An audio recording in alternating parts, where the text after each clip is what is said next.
Looks tricky.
Give me a break.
We're cooking now.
looks tricky.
All right.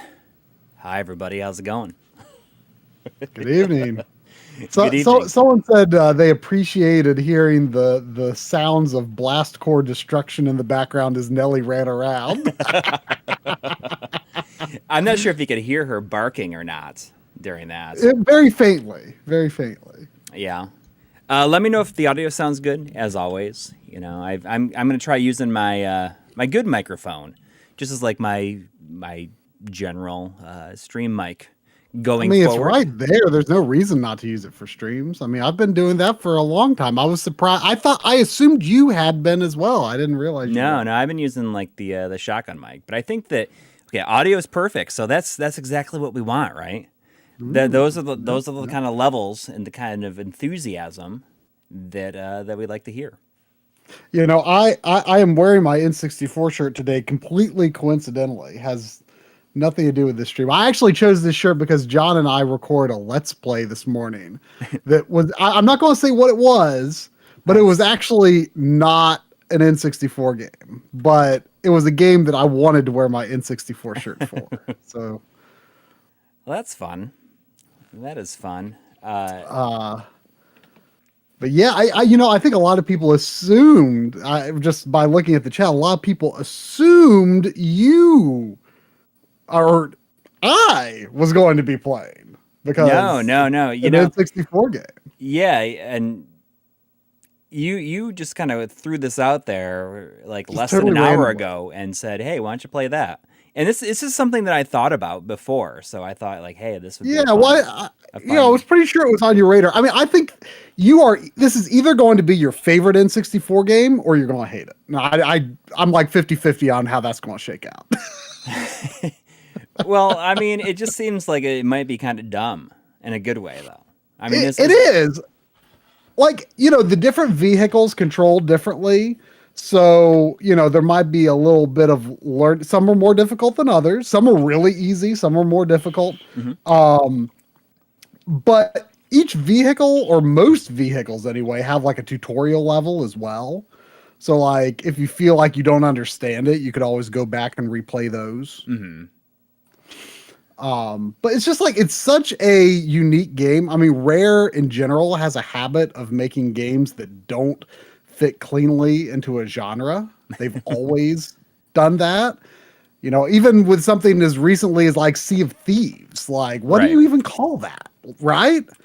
Like what kind of game is that? I don't even know how to describe that. Right? And Blast Core, I think, epitomizes that best of all. Like it's kind of arcade action, I guess. Like it's even got this like kind of Pac-Man-esque element where you like follow these like nodes that light up.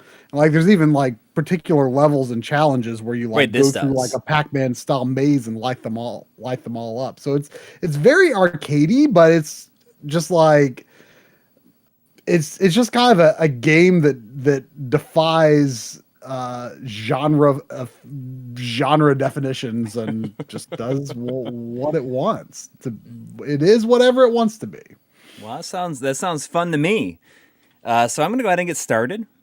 Yeah, let's go for it. And while you're doing that, I will get started on the first 3 super chats that really quick. So it detects a controller pack. Is that required? I feel like that is not required for the game. It is not. There is a built-in save file. Okay. There is. You can have one built-in save. I don't know if your cart needs to be like wiped or anything. Like I Can you erase the how save? you like. Well, first of all, I don't see the game on this. On the. Well, I screen. have a. Oh wait, you don't see the game? Oh, I don't see the game. I didn't. Okay. I don't remember how you delete the save. Okay. I'm sorry. I was like, totally forgot to change scenes there. So, I mean, I have the I have a Forever Pack 64, but at the same time, you know, if it has built-in save, I might as well use that. I'd rather use that. Yeah, so if you don't have a controller pack in, you might need to reset your system. But if you don't have a controller pack let me in, reset the system. you'll use the built-in save. But it's just like the controller pack just gives you the option to have more save files if you want them. I don't think I knew for a while that there was actually an internal save, because I guess I had the controller pack in and it's just automatically like, oh. Mm-hmm. That's I think a relatively unusual feature. Off the top of my head, I can't think of another game that works that way, where you have it does have a cart based save, but you have the option of having additional. So I wonder, hold start when you turn on the N64. I'm reading. Okay, because I think this might be like your save file. Oh, is it? Well, it's got a lot of platinum medals, so it's very likely is. I want to say there was like 1 or 2 platinum medals I never did get. Oh man, it was. Okay. It gets pretty intense getting them platinum medals. I wonder if I could do it today. Like back when I was a kid, like there were some that I just thought were impossible, and I wonder if I could actually do it today. I saw that your audio is a little bit louder than mine, so I'm just going to turn it down like 10% to see if that helps. So did you delete the save? Did it work? Yeah, I deleted the save. Okay. I mean, I have it backed up. I can always put it on again later on if I wanted to, but I'd rather just do it, you know, like have my own. I mean, it's my own copy of the game. Weird, kind of bright. I don't know. It looks normal to me. I mean, are you doing N64 digital or? Yeah. I don't know. It looks normal to me. Yeah, I mean, it looks good to me too. So you have never touched this game, really? Right? I played like a level or two just to get footage of it for something. I mean, do you know the premise basically?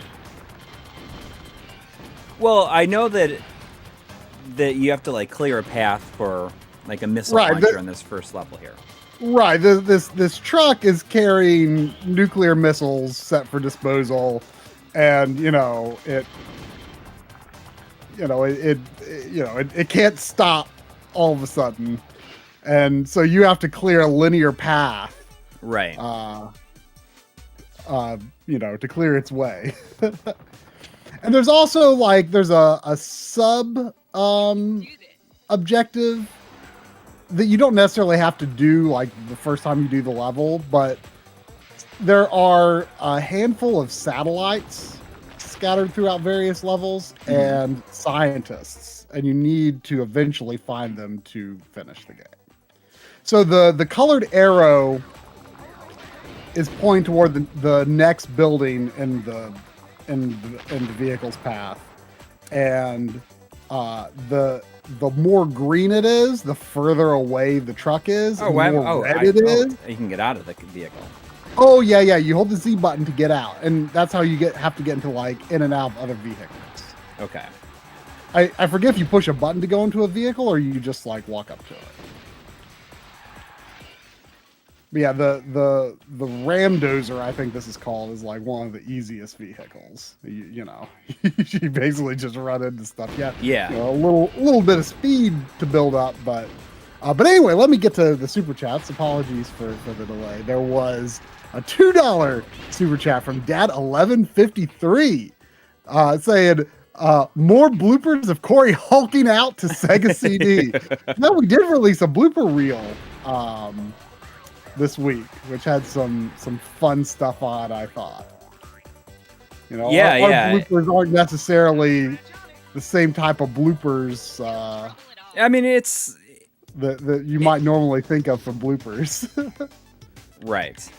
So can I just hit? Like, I just thought it was funny. Oh yeah, so you can continue to explore the level if you want. You can continue to destroy stuff. You can continue to collect the little beacon things, the things that light Got it. up. So, but You it's can not save really more worth people.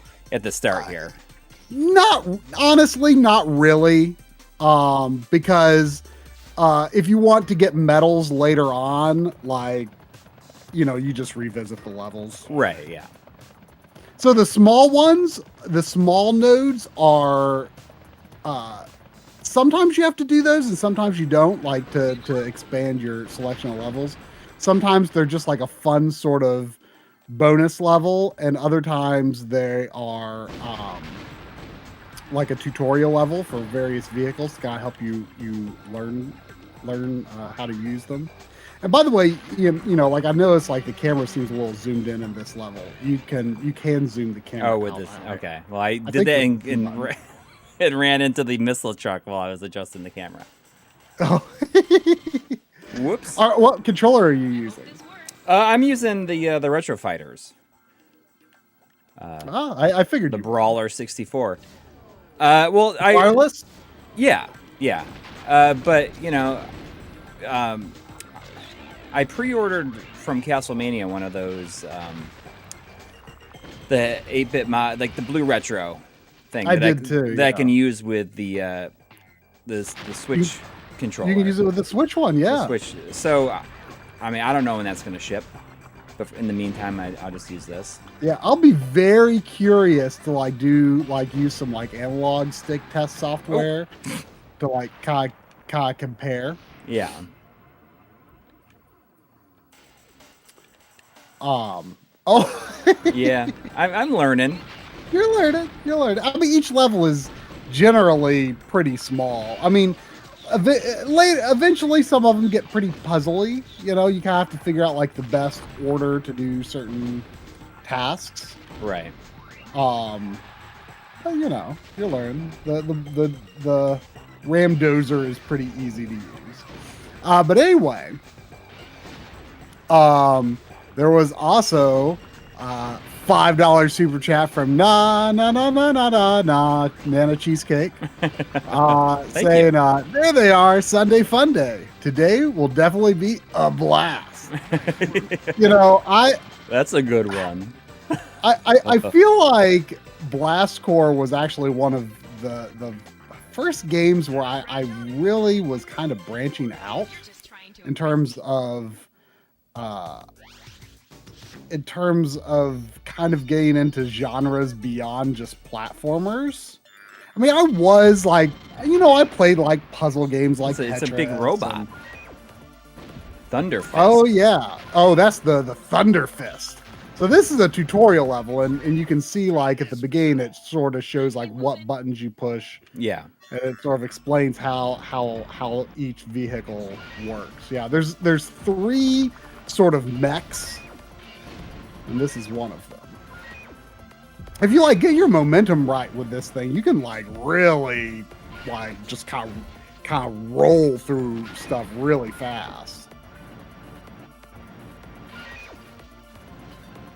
But anyway, like I would play like other games at friends' houses, but like for the most part, the things that I like wanted to own were mostly just platformers for a time there. Mm-hmm. And this was kind of one of the first ones that like I kind of was like, oh, I actually kind of really want this because a friend got it, and I'm like, this is awesome. And I remember, you know, me and my friend, of course, we called it Blast Corps. Oh yeah, of course you got to. Yeah, I mean, because I didn't know how you say core. We call it Blast Corps, which of course sounds like corpse, like a dead body, right? Yeah. And I remember when I was like, oh hey Dad, I want to go buy a game. He's like, oh, what is it? I'm like, it's called Blast Corps. And he kind of makes this face like, oh, you're kind of getting interested in games you didn't used to be interested in. And then when he saw how it was spelled, he's like, oh, that's pronounced core. You don't pronounce the PS in that.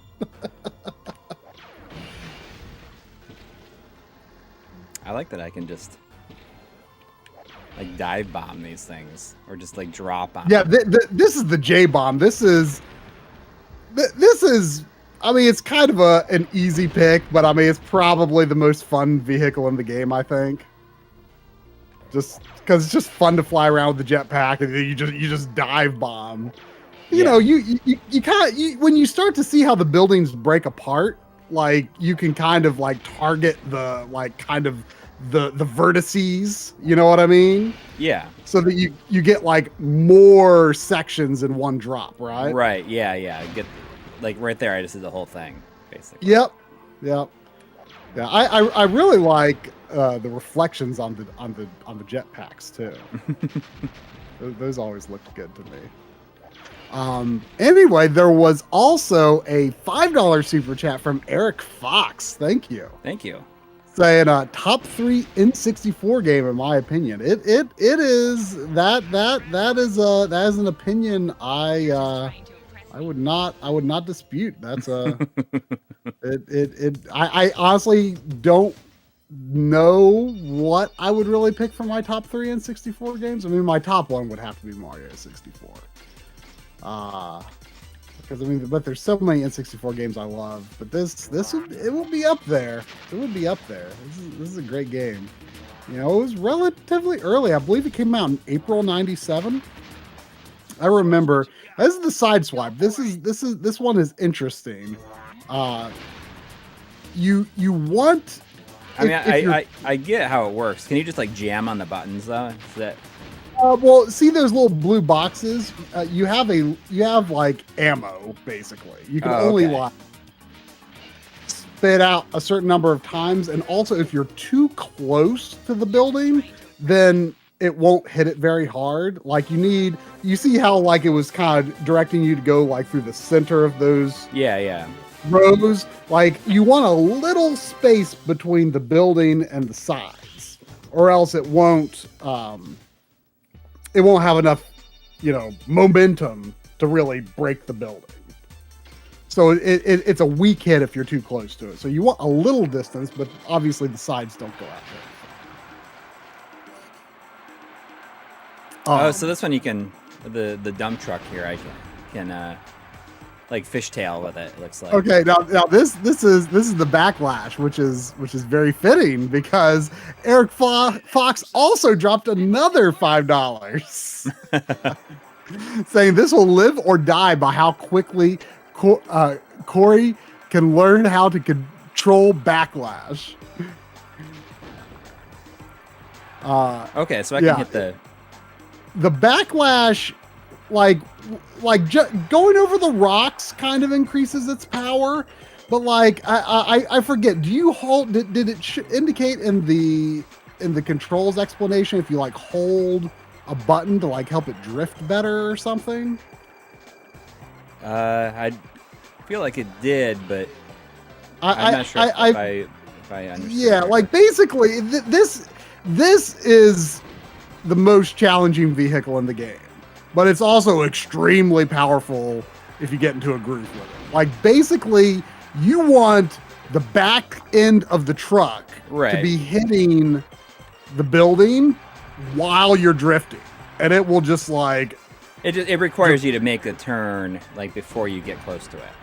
Right. You want the back and side to be ramming into the building. Like kind of when it's like you kind of got those like trails coming off, right? Yeah. The front is very, very weak, but the back and sides with momentum are extremely, extremely strong.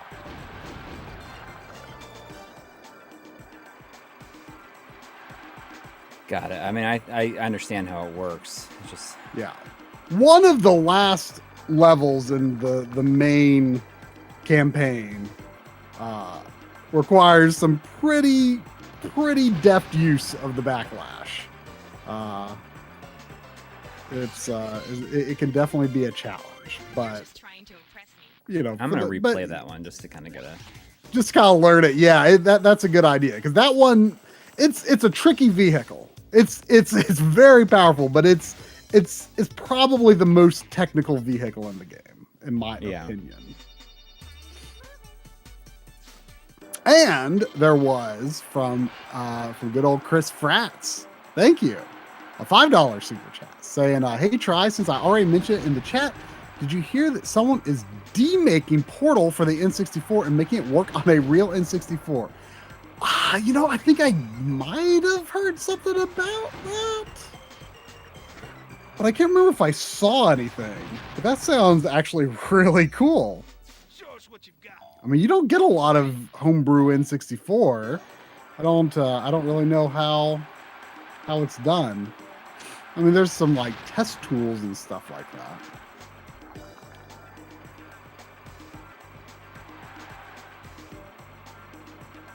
Yeah, you got that small building in one go there.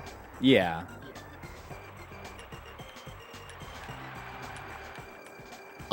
It's definitely tough.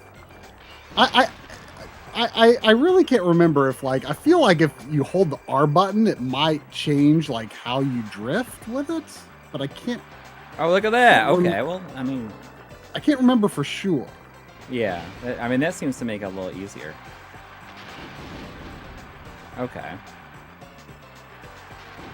Yeah, you should pay attention to the buttons that they show. Well, I was, but I think that it wasn't immediately. You did a pretty good job on that building there. It wasn't immediately apparent that it was hitting the R button.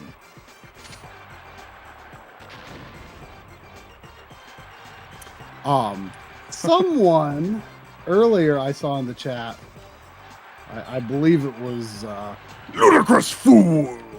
I think it was asked if we had played the GoldenEye emulations that just came out.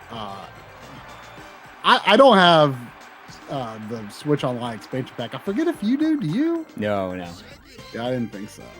No trouble at all. So I don't have that, but I did download the Xbox version, and it's awful. It's awful. It's crazy that they would. So, I've heard like a number of issues with it, but how do you think it got messed up so bad? Do you think if they were limited by what they were allowed to do with it? The biggest issue, and I feel like it should have been easy to do. I've actually not looked at video of the Switch version, so someone correct me if I'm wrong. But the Switch version doesn't have like the geometry warbling that the Xbox version has, right? I'm pretty sure I heard that. I don't know. I just heard it's runs at 30 FPS and it's like doesn't make a lot of sense. Apparently it like feels really like it just feels like the lag is very inconsistent. But I've never I don't have like a ton of experience with N64 emulation or even specifically GoldenEye emulation. Now you can get out of that and get into the J button.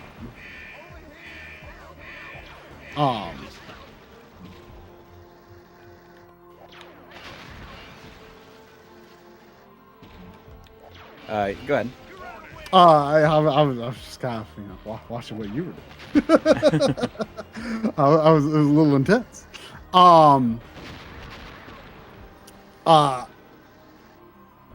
There was what we're talking about. I already lost my train. Oh yeah, the GoldenEye. So it's got this like the geometry just like constantly like warbles. Like you know how PS1 games behave because they like don't have that like I think you call it like floating point geometry calculations or whatever, right? Yeah, of course. And it's like a lot more obvious, like if it's emulated and rendered in high res, right? Mm-hmm. but like N64 is not supposed to behave that way. Yeah, so what's the deal? I mean, like, how did that happen? I don't know. Extreme says the wobbling is normal for low-level emulation. So, I guess but would they really be doing? Would they really be doing low-level emulation on Xbox? Well, maybe Nintendo was like, listen, you guys can do this, but you got to make sure that it's worse than our version. I mean, my understanding is, someone in our Discord said something like, the Xbox version has worse issues, but the Switch version has more small issues. Try this for size. Time to get moving. so, I mean, neither of which makes it really worth playing. I mean, neither version is worth playing. You think? I mean, I was helping out John yesterday. Because he wants to do some kind of coverage on this. Yeah. And he was like, I don't want to play through the game 3 times. Could you give me N64 footage? I'm like, sure. So, I mean, I didn't finish every level, but I played every level, because I've got, 100% save. So the Skyfall, it charges up. I think, if I'm remembering right, it like charges up and like you have to like let off the boost for a while to, recharge its boost. How do I get around there? I just got to drive around. So the beacons often sort of serve as a guide. Oh, also, okay. did you see that satellite on the island that the truck was headed toward? No, not really. That you need to get all of those to. I think you have to get all of those to beat the game, but you don't have to do it now. In fact, the truck won't even be here. Like if you want to replay these regular levels, the truck won't. So you can just doing like gain money and stuff, or and like look for hidden stuff. Yeah, well, I mean, I don't think the money actually does anything. It's just to indicate how much damage you've done. Oh, okay. I think it's what it says. I grew up with the N64 controls, but it's been so long that it's hard to go back to them, even with the Nintendo Switch Online N64 controls. See, like GoldenEye's controls aren't anything like nothing like a modern first-person shooter. Yeah. But like picking that controller up, I mean, it's just like no time has passed at all. Like the way that game controls is just like so burned into my muscle memory, Mm-hmm.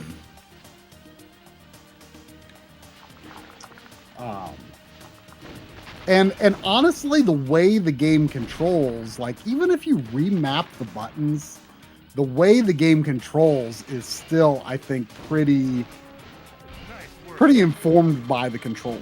So I find it difficult. Like even when the button mapping works, is well designed, like on the Xbox, like they did a reasonably good job remapping it for the Xbox version. But so if you go back to where the truck came from, just don't run into it. Right. You can get that satellite. But if you like follow the path from where it went.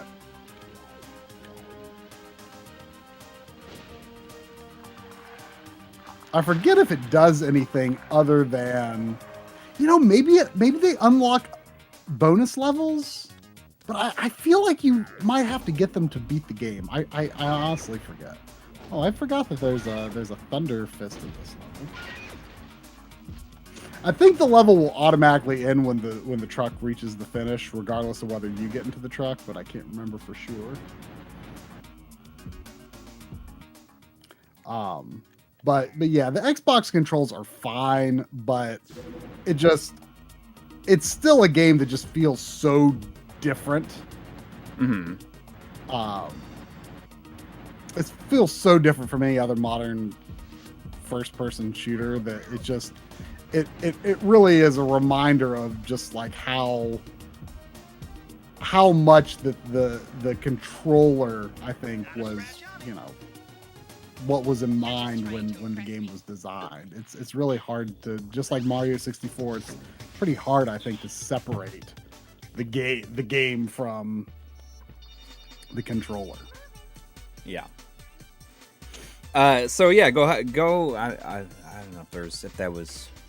I mean, I'm sure you want to talk more about the GoldenEye. Like I didn't download it. I didn't do anything with it. Like I don't have like a huge like fondness for it. So it's not like I don't feel like it was something that I. Ooh, what is this thing? I don't know. It looks like. So I didn't even get around to doing it yet. Oh, that's the ballista. Can it shoot or something?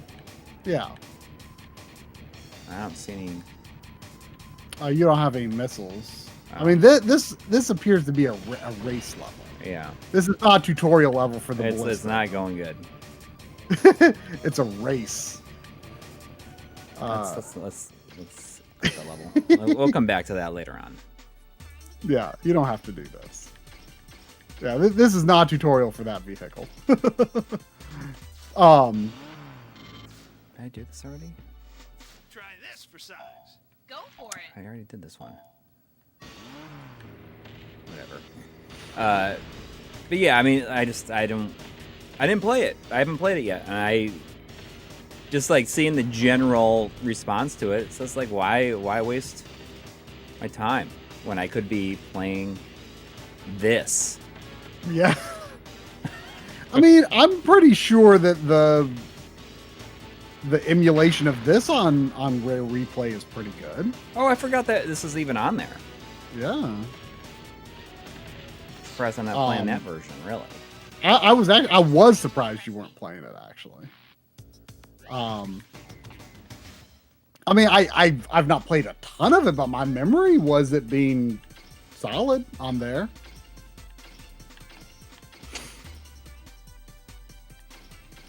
How do I unlock more levels here? It's not. Oh, well, that node in the lower right is, you haven't done it. The big one. The big one's like a regular level. This one here? Like, go to the bottom. I think bottom that's right. Bottom right. That's a level, isn't it? Oh, sorry. I thought it was. Yeah, that makes sense. Yeah. Go for it. Now there's a police car in this level. That's just a vehicle. It can't. It doesn't have any real destructive power.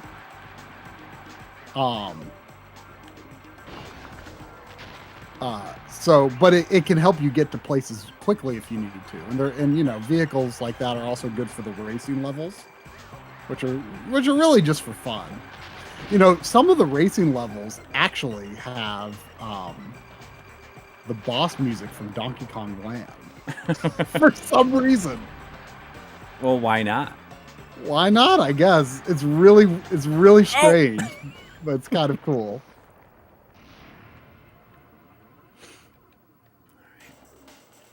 Oh!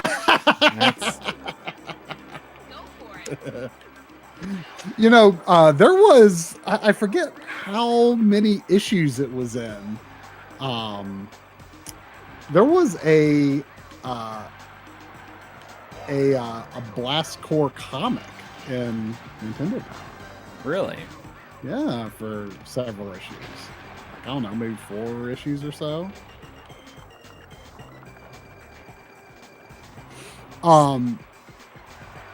There was an additional $5 super chat from Chris Fratzigan. Thank you. Thank you. Thank you. This is back referring to the GoldenEye control scheme stuff. Yeah. I'm trying. I'm getting the hang of it. But I mean, the backlash is tricky. It's tricky. It can be really fun if you get going with it, but it's tricky. And now, but as you might have noticed from the level select, there are other vehicles in this level. So if you have the time to find them, The Skyfall or the Ballista would probably be pretty good. But I don't remember exactly where they are in this level. So. But if you do find them, I think the Cyclone might have been here as well. The Cyclone's basically the Thunder Fist, except smaller. But anyway, back to Chris Fratz. He said, Scheme 1.2 with D-pad to move is basically like a modern FPS. That's how I play GoldenEye and Perfect Dark if I decide to load them up on my 64. Yeah, so, that's very similar to, what I would consider a good control scheme for, like, say, Doom 64 as well. That using the left and middle handles. That is a good control scheme, but I've always played GoldenEye with the default control scheme, and even though that's like so completely unlike modern first-person shooters, man, you almost did a really good job on that building just before it got to it, but it didn't follow through. What was this thing?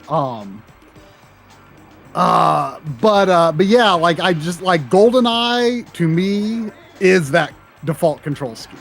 And for the longest time, that was what I wanted for first person shooters. Like I didn't I didn't and never really have been a big PC gamer, so the way that the PC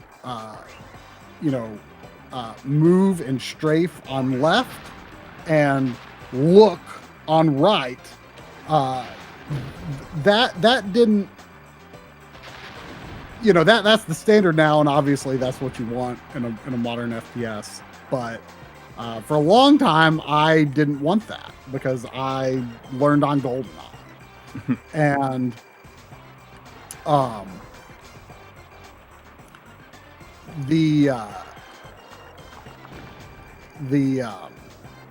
I keep getting distracted by Coury because I'm like, oh, is he gonna make it? But Metroid Prime, for instance, controls basically that way, where you are moving and turning on the left stick. And that was what I wanted out of first-person controls. And I think that's a big part of why the first time I played Time Splitters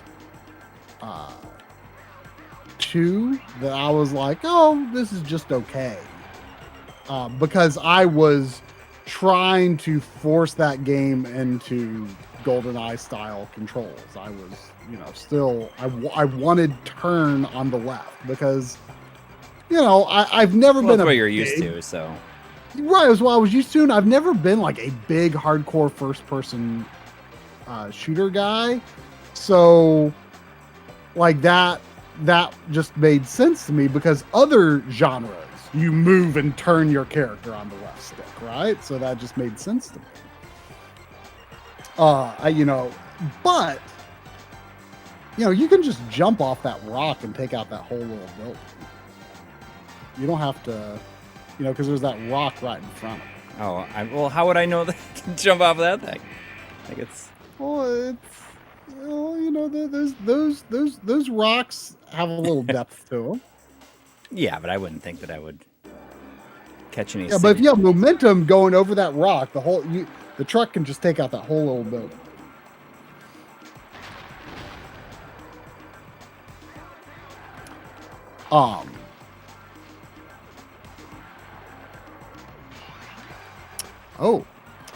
We got I'm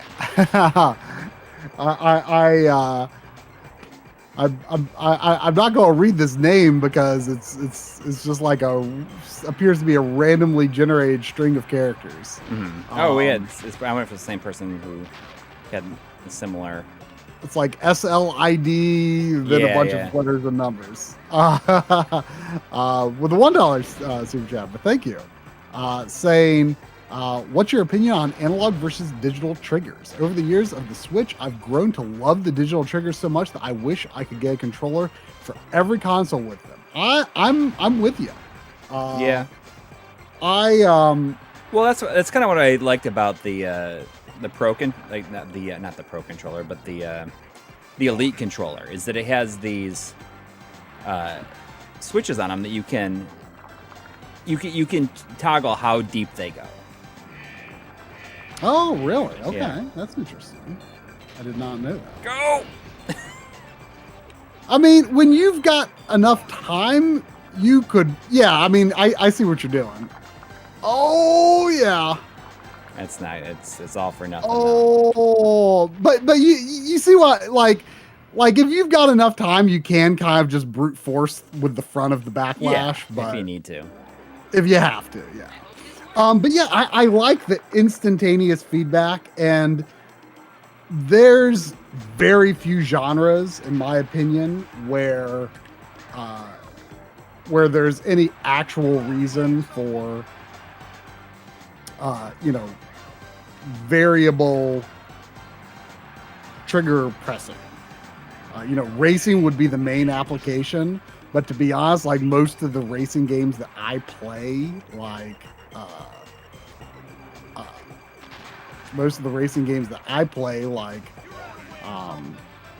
like Mario Kart and stuff, where it's just hold the button and go. So yeah, and like when it comes to like a shooter, like sure, like on a gun, like there would be a travel for your finger, but in a video game, you want that instant feedback, right? You want that instant fire. When you squeeze, you want the action to happen sooner. I think it's better. I tried very, very briefly playing Splatoon 3 with the new 8-bit Do controller. Right. And I just immediately disliked, having that travel on the trigger. Like for some games it would be fine, but like I was just like no. Like I mean I don't even really care about competitive play in it, but like I was just like no, this is not how I want to do. Mm-hmm. If you fail this level again, you should like, once you clear the first little bit, like maybe explore a little bit and see if there's like another vehicle that might be a little easier to use, because there's a few other vehicles in this level. I don't know if they're accessible enough, but it looks like you're doing pretty good though. Well, I think you can do it. no. Oh wait, you kind of got sidetracked. Yeah. Oh. I hope this works. Yeah, I'm okay with just like trying until I get it, because Yeah, well, I mean, each level is short, and it's pretty simple and painless to retry. yeah.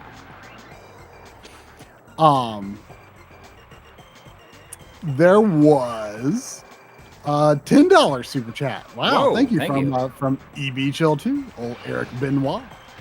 Thank you. Thank you. Saying, I'd like to see Coury play Hi-Fi Rush. Seems like a game that would have been on Sega hardware if they had stayed in the hardware business. Yeah, I really like the way that game looks. Like it's got this like kind of low frame rate animation thing going on, the cutscenes, that looks really nice, I think. Yeah, I briefly watched like the trailer for it and thought like, oh, that looks like something I'd definitely play in the future for sure. Yeah, I mean, I thought about suggesting it for the stream, but since it's got like a rhythm element to it, I wasn't sure if that would. Oh yeah, you did pretty good on that building there. Nice. Ugh. I mean, sometimes you just got to get the silver part to hit it. Yeah, pretty much.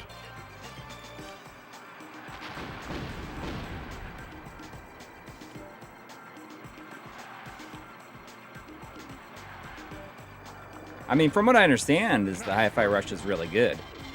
Yeah, I mean, I have been hearing good things about it. Nice. I did it. You should explore a little and see where the other vehicles are, just out of curiosity.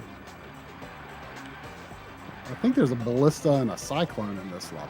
Maybe a skyfall. Well, it's a good opportunity to just practice with it too.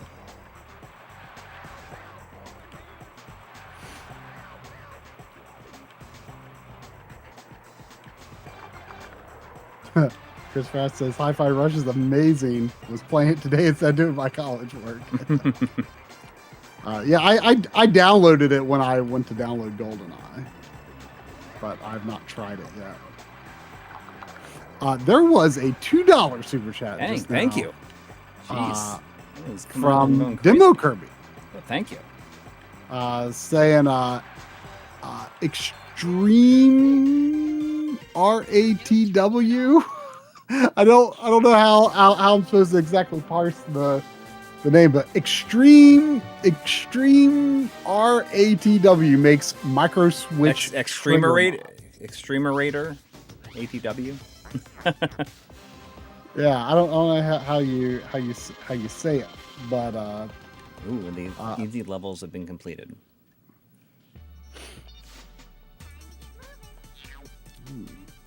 Yeah, all right. You beat the Blast Core Academy. Finished the easy levels. All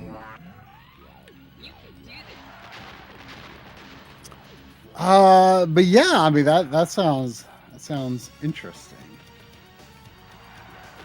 I'm not like hardcore into like micro switches and like the arcade game sense.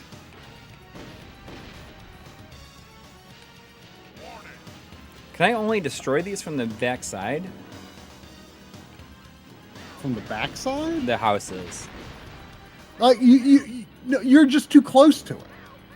Oh. You're too close to it. You have to have room for those fins. Like if they don't extrude much, then they don't have much destructive power. I see. Like you have to be far enough away. The further away, the better damage you do. But don't forget, you've got limited ammo.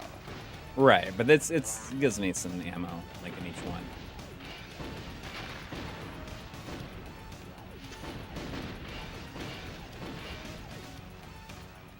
I find, if you remember, I started on the stream. I finally finished Quake last night. Oh wow.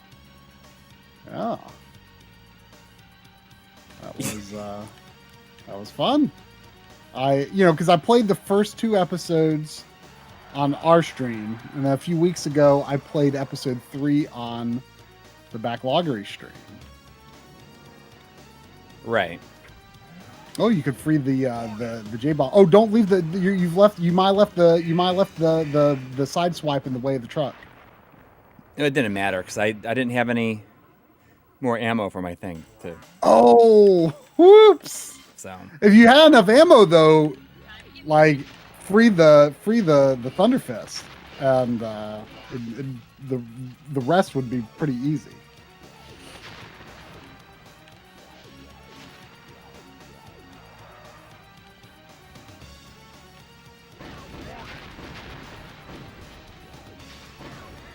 So you ended up you like it quite a bit? Yeah, it was really good. I mean, it's a really good port because I really like the addition of motion controls to it. I like that on PS5 you can do a little bit of, I mean, it's highly customizable. I do you don't have to destroy all these buildings on the end. I know. You're using up ammo on them. I'm just pointing it out in case since you did run out of uses before.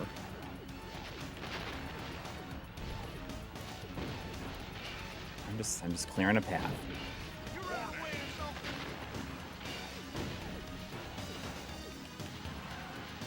Oh, that's of course one of the ones on the end. Okay, so it's just right there. I see. Well, yeah. What I'm saying is, like the houses that they're on, like the right half of those quadrants aren't in its path. I mean, you could clear them in time, but it's difficult.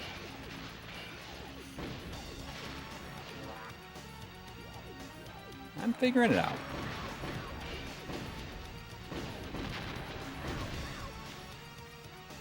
I haven't gotten all gold medals in this game. Yeah. Yeah, I mean you only have to destroy the ones that have that have the arrows pointing toward them. Right. And you don't even necessarily have to destroy the entire building either.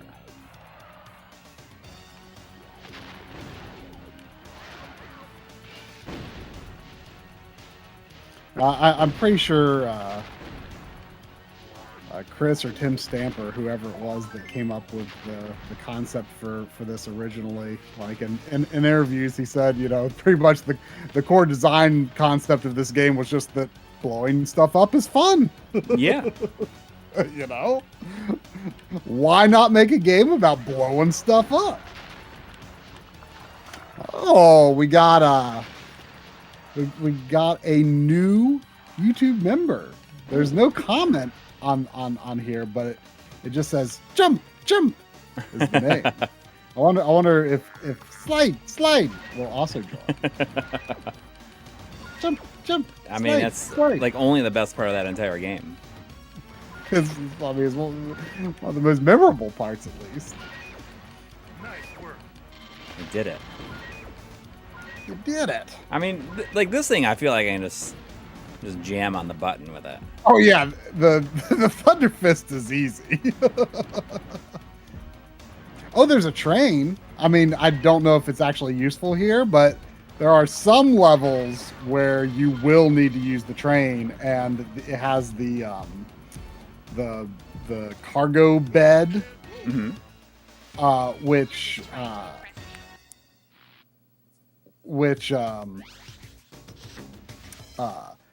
Like you'll sometimes have to actually put a vehicle on it and move it, like over water or something. It's pretty funny how it's like survivors freed, and you're just like blowing up people's houses. Yeah. Like, I assume there is no actual danger to anyone here. Here you go. So you're going to have to put the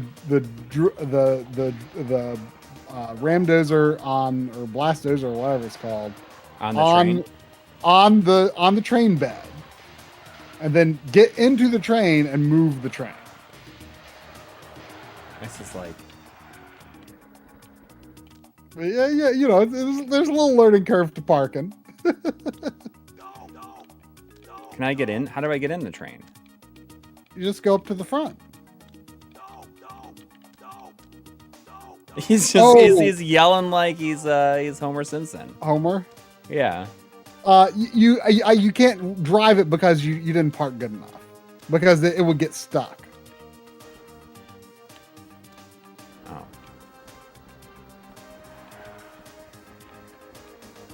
Oh. I always loved how this guy runs like this. Jeez. Yeah, you gotta be real subtle with it. Oh. It was like You kind of had it. You had it. I know I did, but like, okay, no, get out. Is he saying no? I can't get out. Oh, Jeez. because I think like, because your front is too close. Okay, whatever. I mean, it should. You don't have room to get out.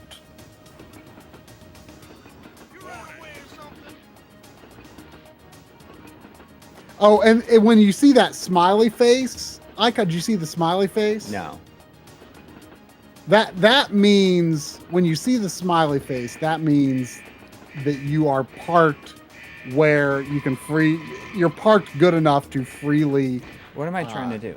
Get your vehicle off. I mean, you just have to get to where you just have to move it until you get to the train station. I hope this works. Oh, I see where it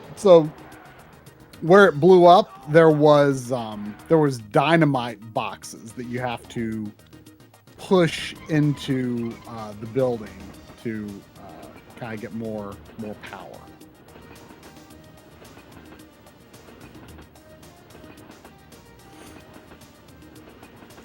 It's cool because it just lets you kind of figure it out. It's not telling you exactly everything you need to do. Yeah. I mean, I hope I'm not backseating too much. No, I don't care for this.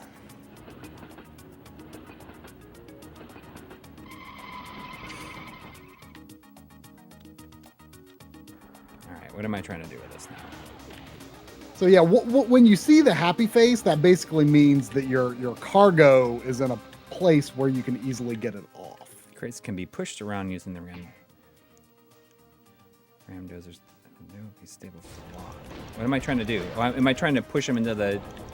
You need to push them into the building because the building is like too big to easily clear on your own. I see. Oh, but once you start moving them, they start counting down. So I see, and then they do a lot. I see. They do a lot more damage. yeah, like it might be possible to go through without it, but it would be difficult.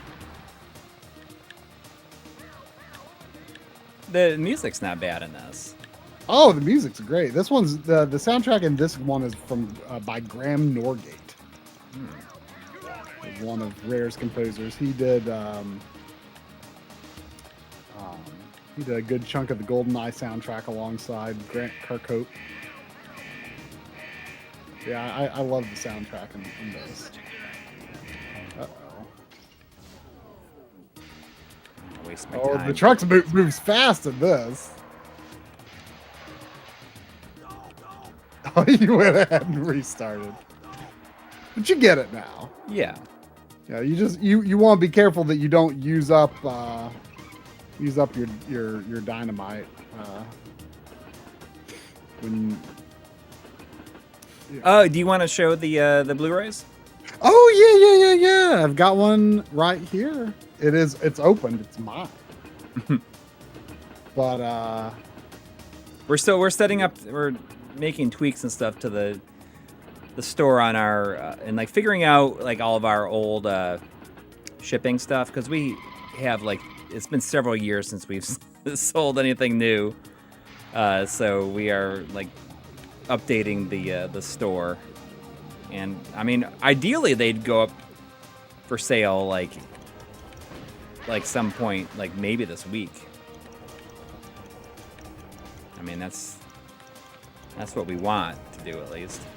Would be yeah, nice. I'm going to try to figure out the shipping tomorrow. Yeah. Figure out shipping costs and stuff. But yeah, this is it. I've got 4 boxes of it.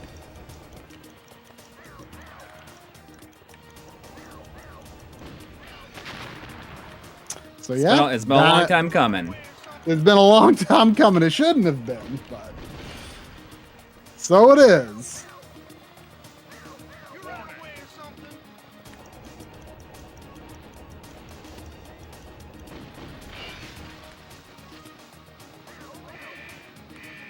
Oh, Henry Clark says that the February Game Club vote just went live. Let's see I did it. what it is. Oh. That was close. Looks like No trouble at all. it's Braid, River City Girls, Super Princess Peach, and Life is Stranger. I'm assuming that's a typo, but I kind of like the idea that maybe Life is Strange 2 could be called Life is Stranger. I've played all of those games. Did you play the True Colors? No. I meant I have played all of the games on the. Oh, here we go again. I've played all of the games on the Game Club vote. Oh. No, I've only played the first Life is Strange and Life is Strange, whatever the prequel one was called. I'm drawing a blank.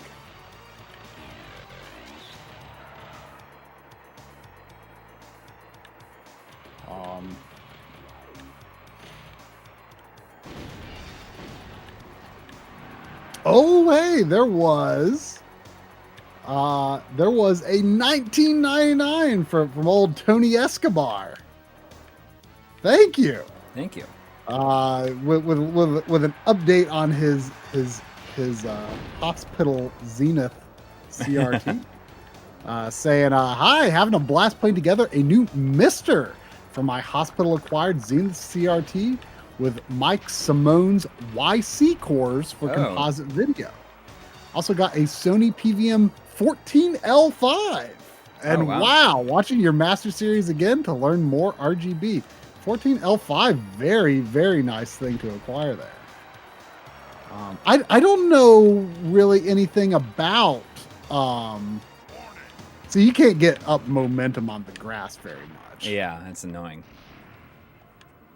I don't know much about composite on Mister. I do know there's a little bit of something, but Well, there's a series of cores, obviously, that are like just tweaks that allow for composite. so they're all alternative versions of yes. like the NES core, for example. Yeah, as far as I know, that is the case.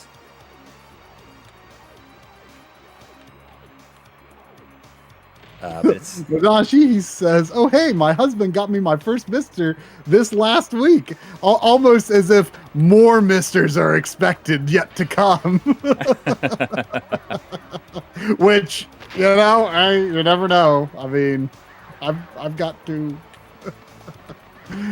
It happens. More Misters have a way of just happening sometimes. yeah. Now, I see that you're working on this one building where like you can see the arrows around it, but that's not the one that like the 3D arrow is pointing towards, because that one's always pointing towards the most critical building. Okay. It will show arrows around buildings that you will need to destroy eventually, but it's not necessarily the most critical. Like the most critical building will be the one that the main arrow points towards.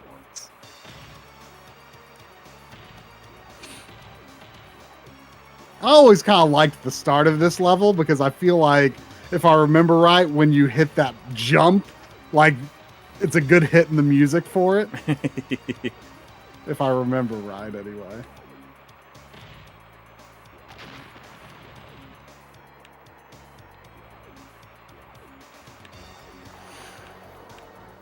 The grass aspect like really annoys me because it just like slows you down so much. That's part of the challenge.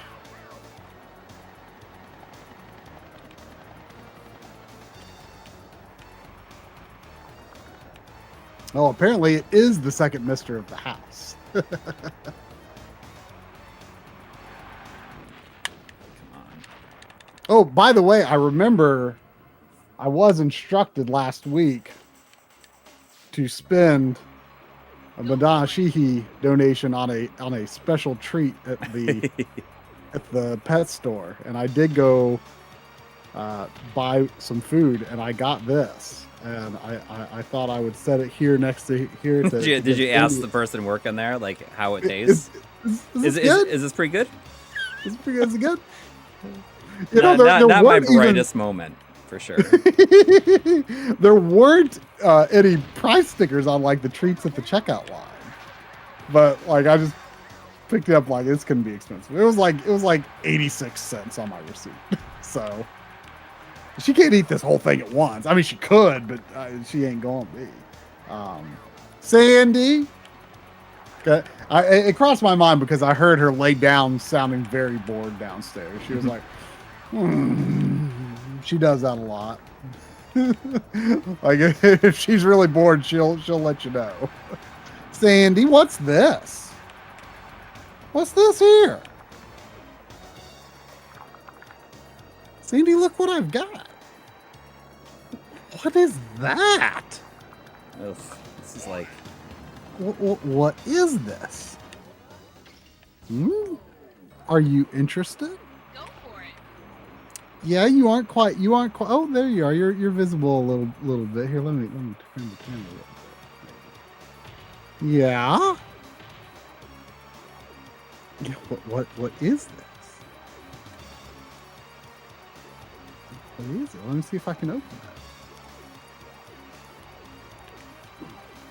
This is because Madonna Shiki wanted you to have a special treat for having your surgery. Yeah, does that look pretty good? Here, hang on. Okay, let's bite up, break off just a bit. I hope I can break it easy. It's pretty hard. Oh yeah. I don't want to give you that much. Oh, man, this is hard. Oh my gosh. Okay, you can have this. You want this? You want this bite?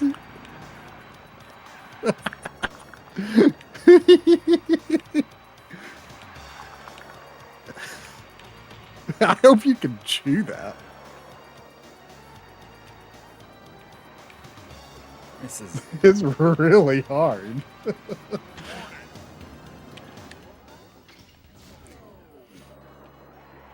can do this. it's only like I understand like the music's kind of is cool the way it happens right here, but it's just kind of annoying that you got to like drive it every time. Yeah. Because there's really nothing that happens. It's not like there's any kind of like real challenge to it. Yeah, it's just some build up, you know. Yeah.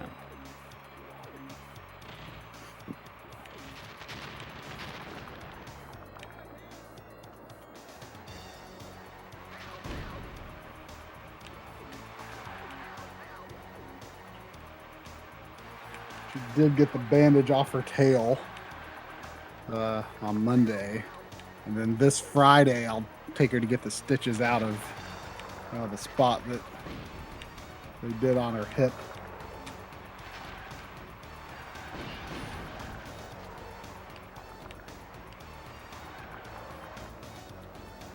Was that pretty good? Was it good? Mm. She's saying, That's good.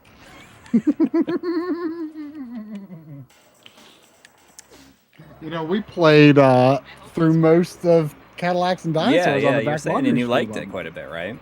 Oh yeah, yeah. We also played Battle Circuit. Can you see here? Can you see how Sandy's tail was shaved to get the cyst off? She's got a big poof at the end, and I mean the fur's growing back a little bit, but it looks a little silly. But it'll grow back. It'll grow back.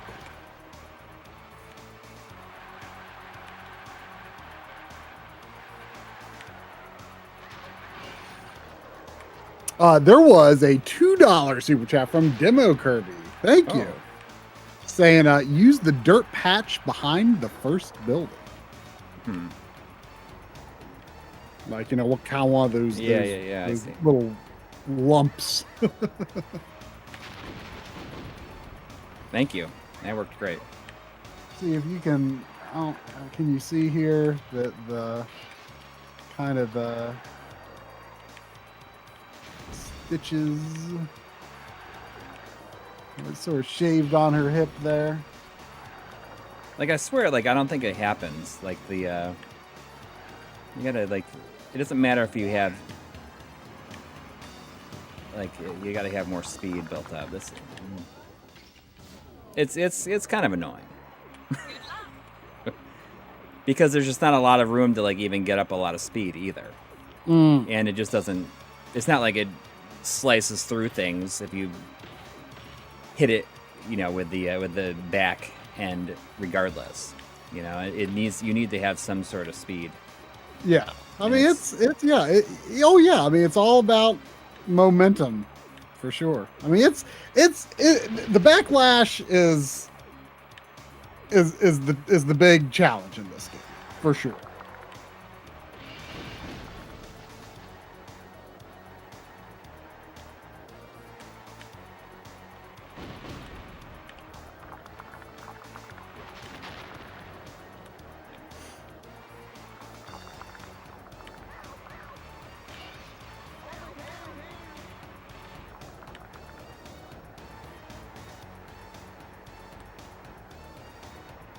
Oh wait, what? Lynn's in the chat.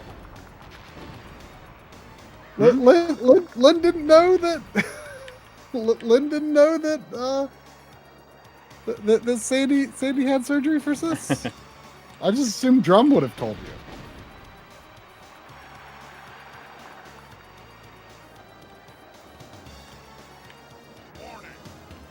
Come on. Yeah, you got that one mostly pretty good. Come on.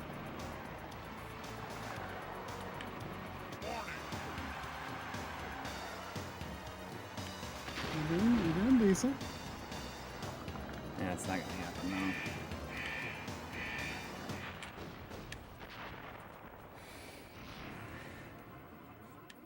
I'm trying.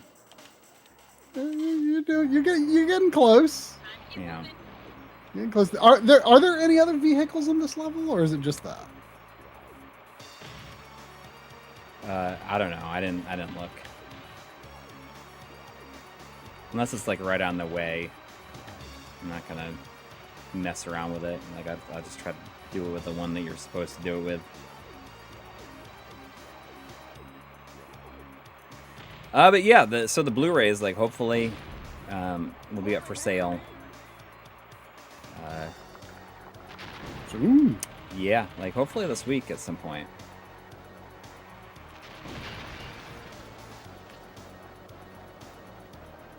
Yeah, I've got my shipping envelopes for them. Oh, did they come? Yep. Yep. Nice.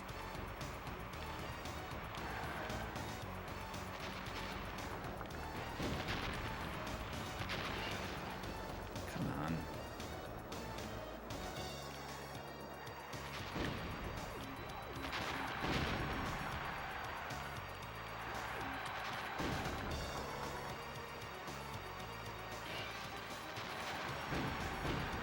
Oh, that was pretty good.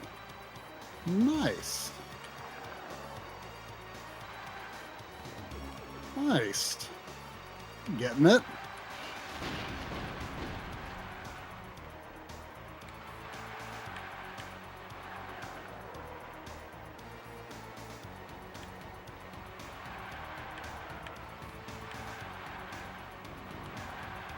Now that silo is just kind of in a jerk spot.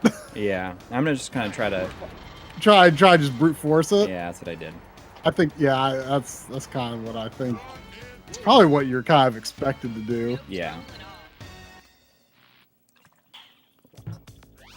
No, the Blu-rays are not of me doing improv. What? So Michael's workshop is saying, are the Blu-rays of Coury doing improv? No.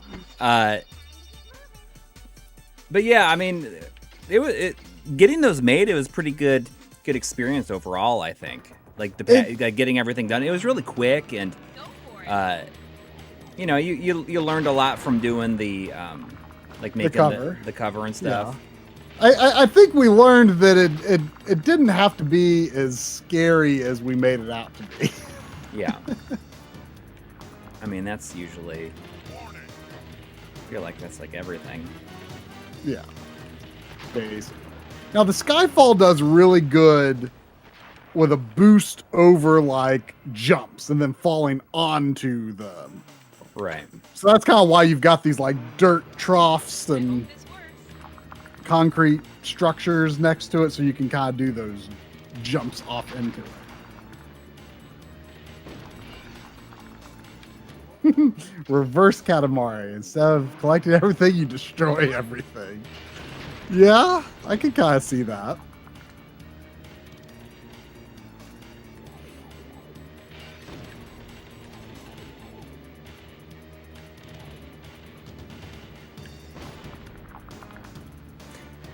So I started watching this cool show like randomly. I think on Friday morning, as I having my coffee, I was like looking for something to watch.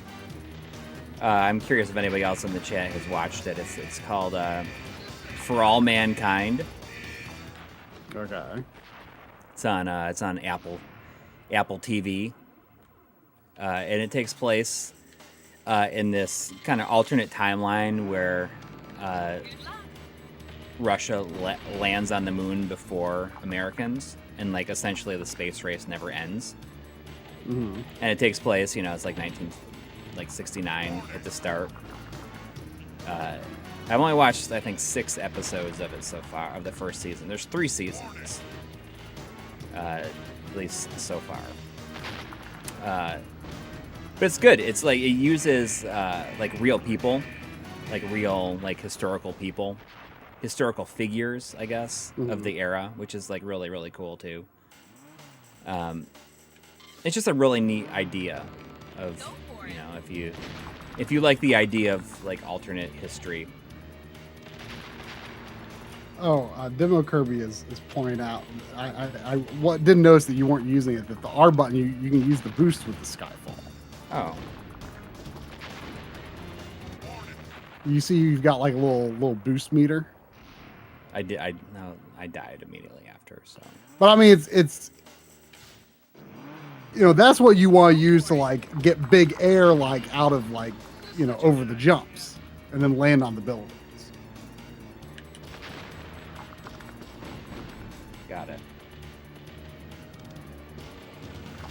You know, I mean, speaking of space stuff, I you know, I think Returnal kind of got me in a space mood, even though like the year of the Spaceman was last year. Oh yeah, there you go. Yeah, there you go. I mean, you didn't necessarily destroy the most. Whoa, that was close. Year of the Spaceman was last year, but for some reason, like I got bitten by a bug for space movies. Oh yeah. Yeah, like it just got on my mind. Like for some reason, Returnal like got me in that mood. Like, Yeah, well, I mean, it did something. It's I watched just some space movies, and What would you watch? I watched. I mean, I had not seen this like since it came out on VHS, basically. I don't think anyway. I watched Apollo 13, Oh, cool. which is, I mean, it holds up. It's good. Yeah. I watched that. I watched The Martian on your Vudu. Oh, cool. I watched Gravity. And Jeez. Interstellar. Like all this week. It was like between like, I mean, over the course of the week, yeah. Like I was just in a movie mood for some reason. I tried getting like a good, I could not get a good run going in Return. Like I tried, I could not get a good run. Like I've like once getting to the 4th or 5th biome. Oh, the water one is like or not the water one, the ice one. Is that the hardest, you think? Well, no, it's not the hardest. It's just, I mean, it might be the hardest. It was a stumbling block. There is like the difficulty spike there is pretty severe. Yeah, I could not get a good run going, so I think that just made me feel like watching movies instead. Yeah. Oh, now you're finally getting to use the ballista properly. Yeah.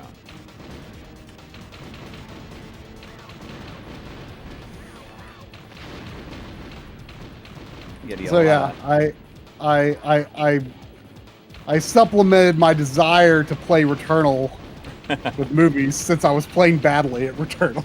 Yeah. with space movies.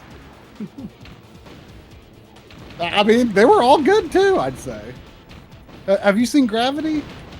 I've only seen it one time. That's, you know, stuff like that is like, I mean, intense. What's that? It's kind of intense. Oh yeah, I mean that's the kind of thing, like, you know, like the like one of the scariest things that I can think of is like getting nudged in space and just like not being able to stop. Like that is like. I mean, that is the entire premise of that movie. I know exactly, and that's why I think like I watched it once and I was like, this is like preying on a fear of mine that like I don't enjoy Go for it. exploring. I guess, and I mean that is the big thing with space movies, and I think that's how. I wonder if that's how For All Mankind will be at some point. Where am I going here? Usually with the train, you're just going to the end, and then parking and getting out when you have the smiley eyes. Yeah. How do Okay, so you have to go around the other side of that building. I think there's a dozer on the other side of the building. All right. There, yeah, I see it. You probably want to like zoom out. I mean, you can zoom out and move the camera all around. I'm zoomed out as far as I can go. Oh, okay. You can also turn the camera. I don't know. I don't know where it's trying to tell me to go here. Well, it's pointing you toward the building you gotta destroy, but the main thing you gotta do is you gotta get to the. So this level you're mostly all about setup. So the truck starts pretty far away, but you gotta use this crane to move because you can't get the dozer out of this area. You have to get it on the crane bed, get in the crane, move it to the other side, and then push the dynamite into the building. So this level's more of a puzzle.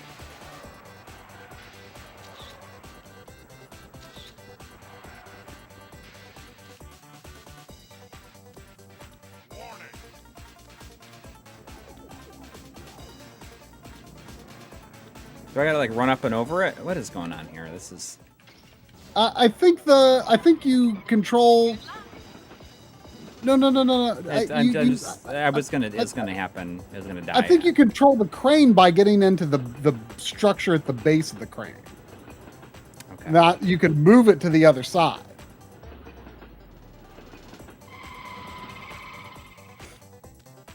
I wasted a lot of time. Yeah, well, I mean that's what this level's. This level's all. This is a more of a puzzle.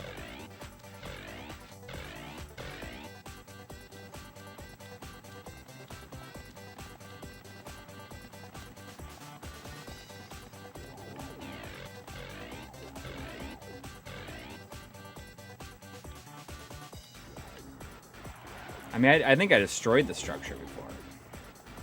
Is that what happens? Oh, well, that you do need to destroy normally, but you need to. The main thing is though you gotta get. There's I mean, you can destroy that. You can go ahead and destroy it if you want, but the main thing is you gotta push the dynamite into the bigger building. I know, but like I'm trying to figure out where I need to. Oh. You enter the crane. At the base of the crane, I think. Okay. How do I put it down then? Oh, okay. Put it down. What do I gotta do to put it down? I think you couldn't put it on the train tracks. Is the thing. Oh, no, but I think once you had it down, I think you just get out. Oh my god.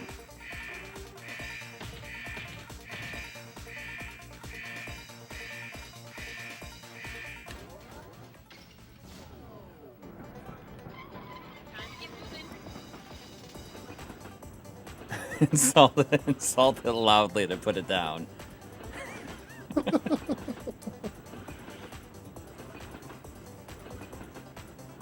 Get it together, Crane.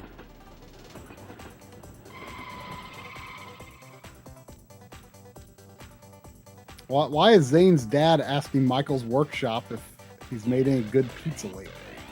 I don't know. I mean, I'm intrigued to hear about good pizza being made. So we went to a basketball game that Northern Kentucky University basketball game yesterday, and afterwards, some You should friends destroy that building before you put it on the train. 'Cause you're going to have to destroy that building eventually. But anyway, and you went to a basketball game. jeez, come on. Yes, and our friends like ordered Domino's pizza for like everybody when we got back, and Yeah. it's funny because like Domino's has become this like they have become like a like Little Caesars-esque, I guess is a good way to put it, in that they oh come on I do it. There's like, oh come on. You didn't destroy the building. I got it. By the crane. I know. I got it. Okay. I tried to tell you. I know. Oh, you didn't totally. Okay. Exactly. There was like one little piece. Anyways, I didn't realize the Domino's had just like resigned themselves to just be okay. You can get 2 mediums for $6. Oh, it's been that way for years. Oh, I haven't had Domino's in a very long time. Oh, you've been able to get 2 medium 1 toppings for Domino's for a long time. Okay. Or is it $6.99? But yeah, it's cheap. It's cheap. So our friends like it was another friend's birthday.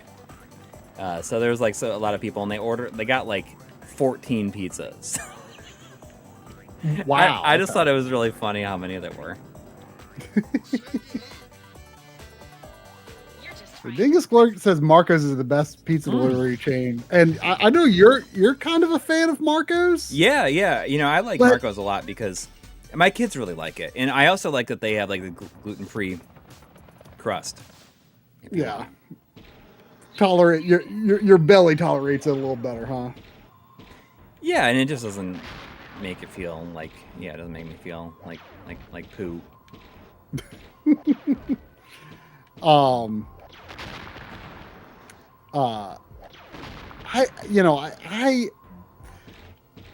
I kind of have a grudge against Marco's because they took away our Papa Murphy's. Did they take Which it I away, or like. did Papa Murphy's just go out of business? And Papa Murphy's became a Marco's. Oh. Like I kind of wonder if it's like even like the same franchisee, you know? Mm-hmm. But What am I doing here? I gotta destroy this? so at the other end of those tracks, at the other end of the train tracks, Mhm. is a train, and you have to move the train so that the train bed the train Oh, can I go see. so that the truck can go over the train bed. Is it inside this tunnel? You have to fly over it, and there will be a supercar on the train bed that you can then use to drive quickly back to the J-Bomb. All right. You can do this. But anyway, Marco's. I like the last time I tried. Like I just wasn't that impressed. Like Oh. it's more expensive than Domino's and Little Caesars and no better. And I thought worse left over. Oh. Like Well, I did not like how it tasted left over. I mean, I guess you're you have that one like really bad pizza experience to like draw upon, but I don't think I've ever had One it. really bad pizza experience. What are Didn't you talking like have a pizza and it like made you really sick or something like that, so you never had it? Oh, before? well, that was. That was pizza. You mean like when like my stomach went crazy, or are you just talking about the one that I thought was really nasty? Yeah, because I mean, I don't think I've had anything. I'm just like not picky with it, so I don't think about it like like, oh, I'm not picky with pizza either, because I mean, you know, I'm totally fine with chain pizza. I mean, it was Pizza Hut that I got really sick from one time. Although it hasn't stopped me from having Pizza Hut a couple of times since. I was right, you know, I was actually thinking about that like just this week, because I was taking a shortcut through the back, like I was just like taking a shortcut through like the back of the mall, like the mall parking lot. And like I for some reason, every time I drive back there, I always think about how the one time I ever remember leaving the mall from the back exit was when I went to, now you're gonna have to move a boat there. okay. It's So you just- it's a little silly. Like, they don't give you any kind of like, hey, let's do this kind of thing one time. Instead, it's like, oh, you're gonna have you do like several. Like, okay, so where is? Or you just, I mean, there's only one direction it could be, or right? Did you hit a wall? Yeah, there's nothing. I mean, it looks like there's these things. There's got to be something. You running away or something? There's gotta be. Like beyond the. No, I'm hitting an invisible wall. Well, I was hitting an invisible wall. There it is now. But how come I was bouncing then? What the heck? That's a really good question. I am not sure why that happened. I am not sure why that happened. That's strange.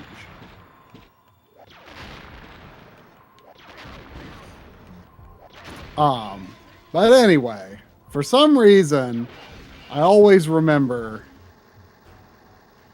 like, the one time I ever remembered going out the back exit to the mall and parking in the back was when I picked up Castlevania Order of Ecclesia from EB. And I remember it was like right when Castlevania Order of Ecclesia had come out that I got so sick from Pizza Hut.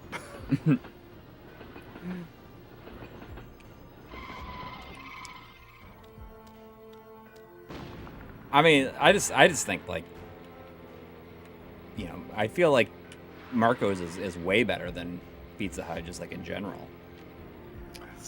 But then again, you know what though? Like, to me, it's just not appreciably better in any way. I guess, you know, like I I barely think about it. Like, I don't even, like, yes, it is. Yeah. I mean, like, I guess, like Chris and I talk about this in the podcast, like, early on. Like, I am, like, not picky about, like, food, just, like, in general. Like, I barely think about it. Like, you don't get excited about food. Absolutely not. Absolutely not. And I definitely do. Yeah. I mean, it's not something that I, like, all right, that's fine. You know, like, I just, like, don't get, I like what I like. Mm-hmm. But I'm not, like, very rarely run into anything where I'm like, oh, like, I can't wait. Or, like, see, I'm bouncing in, I can understand why people would. Yeah, I mean, I don't know what's causing that. I mean, I don't remember that specifically. But As I like that it, like, for some reason, reverses the buttons you need to hit to go forward. Like, this is. I think because you are going backwards. Oh. Like, I think this is the boat is going in. Am I trying to, like? The truck has to go over there. Right. But I mean, like, why? But now you'll want to leave that car where it won't run over it. Right. Hopefully you did. Yeah. You probably did.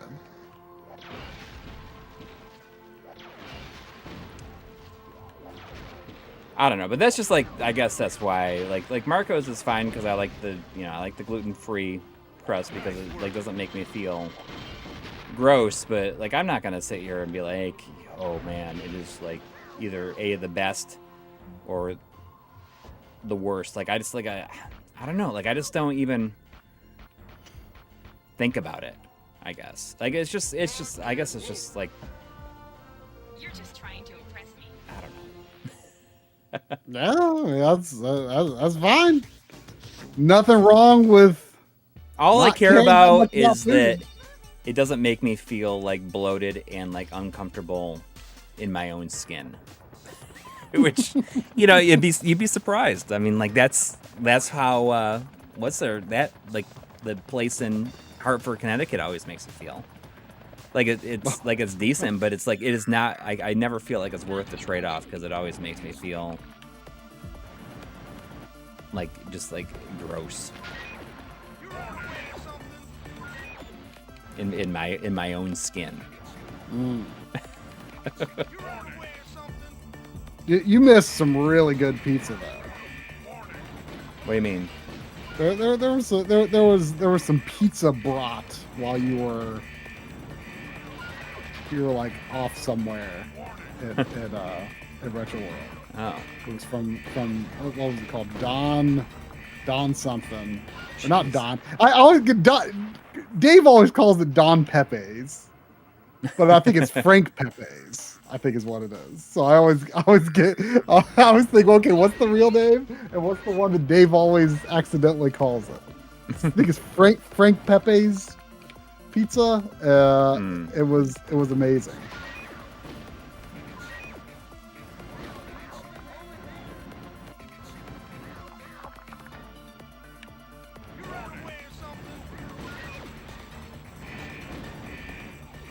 I mean, am I even remotely even close to the end of this game?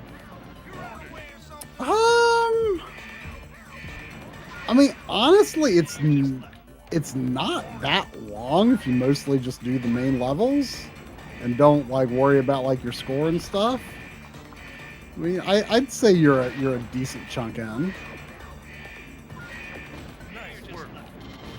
You know what? You can- That was going really fast. That was pretty intense. But I swear, like the chunks of that building fell on it. Oh yeah, I saw that. I mean, it doesn't have any hit detection once it's falling, you know. Right, right.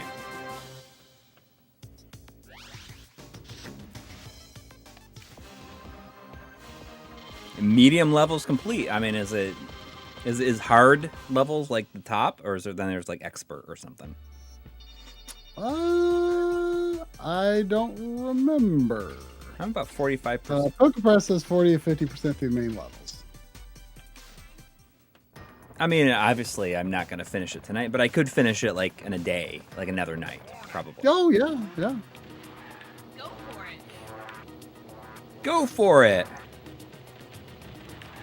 Just go for it. Why can't I get down there? I mean, it's. Does anybody else feel that way about food, though? I mean, are you just kind of like, like you don't think about it very much? I don't know. I mean, you've definitely got some things though that where you'll be like, oh man, that's a good cookie or something, right? Yeah, for sure. But you You can drive off like between those beacons. in between. No, it's like bouncing me back. Can't. I was trying to look at.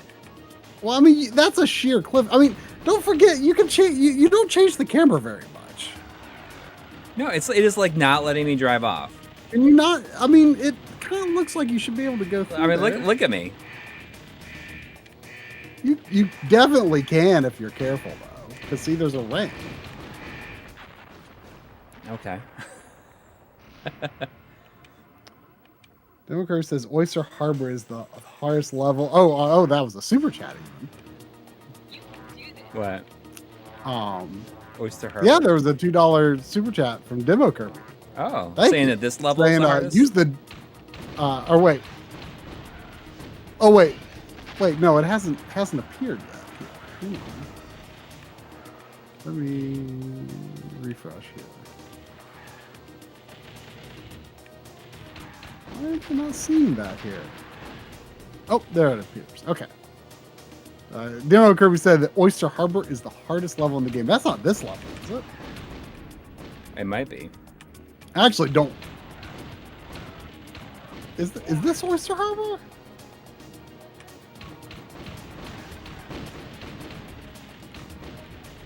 Now that I look at, maybe it is. I don't remember it starting on the ballista here, though.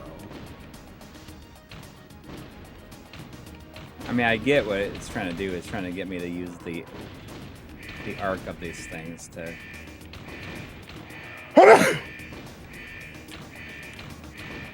Oh, he says you need to destroy what you can and then go on foot. Okay. Is this Oyster Harbor? Oyster Harbor, it definitely is a name that I remember.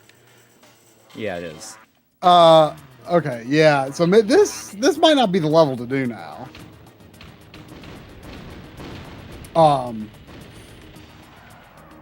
Yeah, I do remember this being pretty tough and puzzly. I think, what is it, like Diamond Sands? Like that, I always thought that was the hardest level. Like if you understand what you're doing in this level, like this level is hard to figure out, but if you understand what you're doing, I don't think it's necessarily that hard. It's, you know, a little time intensive, but I think it's called Diamond Sands, where it's just like backlash and you have to go like under the train tracks and stuff.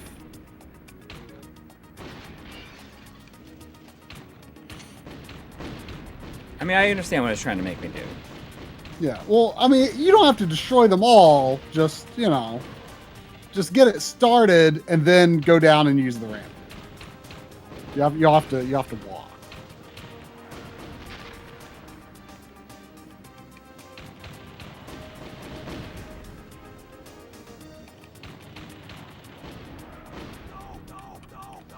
Why can't I? I mean, you can just go over there and. I know. I'm trying to. Get it. It's just that there's nothing in the way, and he's like, no, no, no.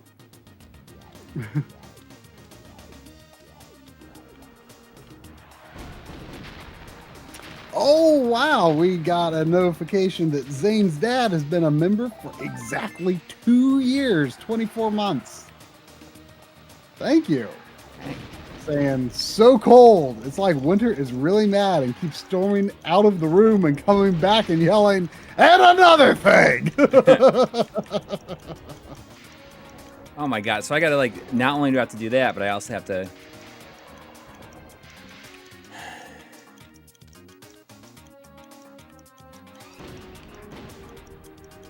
Oh, yes, that's right. So do you have to move? Yeah, I see what I'm supposed to do. You have to drop the TNT. So this is going to be a pretty. Oh, I have to drop the TNT? I think you have to put the TNT on the crane and then maybe, Probably.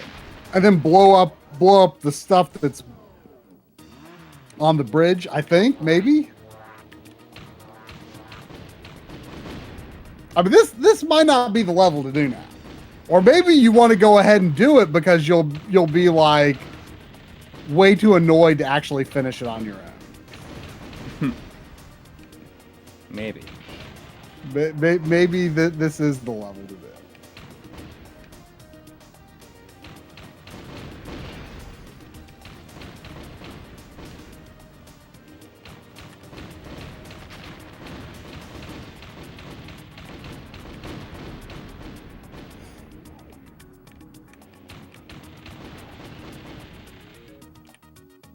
I mean, all I need to do is clear a path. Yeah. Yeah, you don't if you don't have to destroy every single container. It's not in the way, it's not in the way.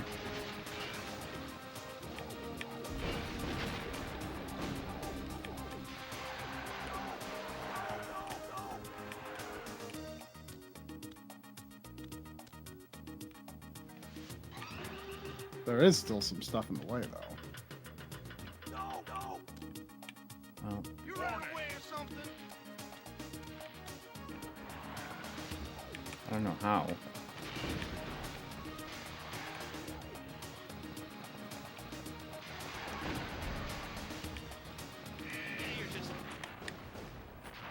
There's not enough time.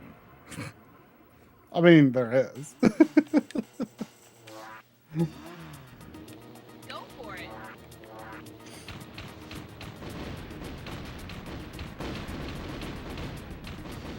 So yeah, I'm thinking what you gotta do is once you've cleared all that, you gotta move the crane, push a TNT onto the crane, pick up the crane, and then drop it somewhere on that bridge. I'm sure there's an optimal way to drop it. You know, to do the most damage.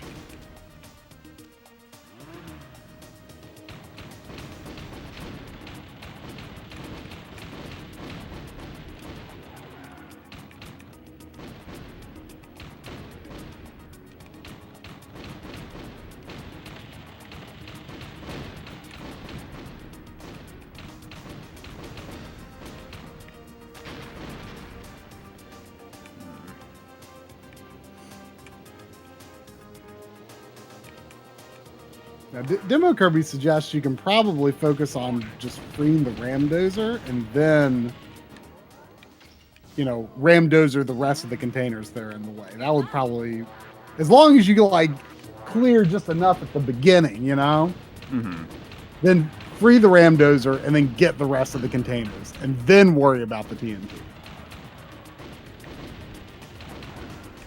Just fire straight. Come on. Look, it's just like bouncing around. Well, it's because you're running up against the wall there. The invisible wall. Well, yeah, it's not going to let you fall. Oh. Well, I was going to jump out there. I jumped out because it made it look like all of them were.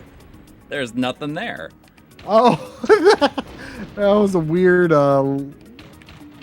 transparency layering, I guess. PokePress, I mean, I'm sure you don't have no idea if this is the 1.0 version. PokePress says there's a glitch in the 1.0 version that lets you destroy certain buildings easily. If a building is preventing the driver from exiting the vehicle, keep pressing A and keep pressing Z and it will destroy the building. Yeah, I have heard that before. That sounds familiar.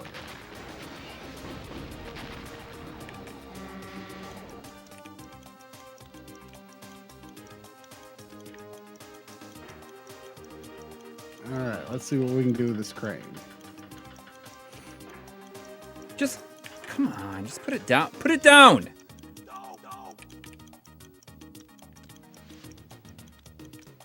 I mean, it did go down. What made it go back up? Awesome.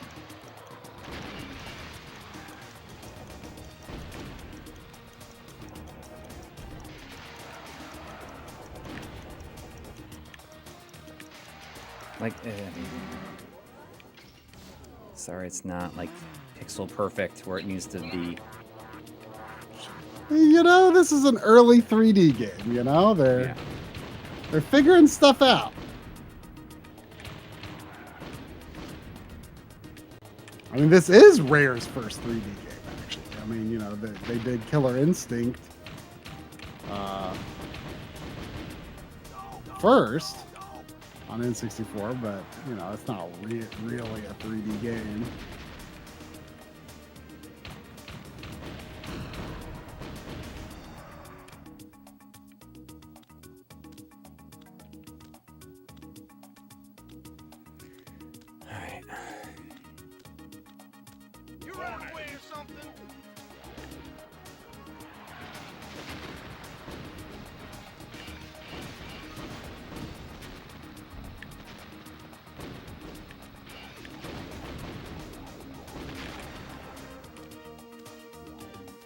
Okay, nice. So that's good proof of concept for that approach.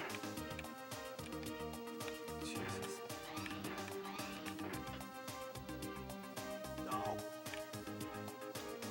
I don't remember what the crane controls are at all.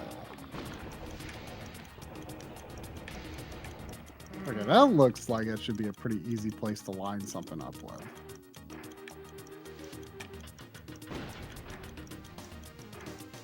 Are you kidding me right now? Is that's what I have to do? I have to, like, how do I even do that? I mean, I don't know how many you can get at one time. Yeah, I mean, I can't. I obviously don't have to do one at a time. There's got to be something else to it. I mean, I'm sure you can do at least 2 at a time, but I honestly, I don't remember.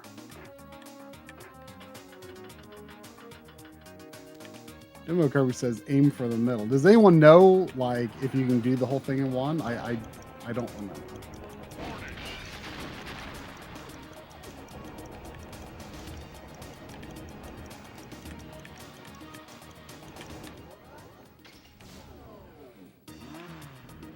I hope this works. It is nice the explosions don't hurt you.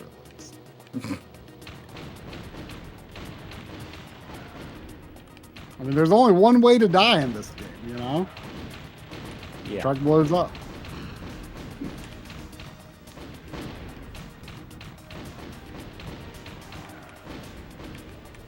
The gray blocks have 4 segments. A perfectly placed TNT crate will get all of them at once.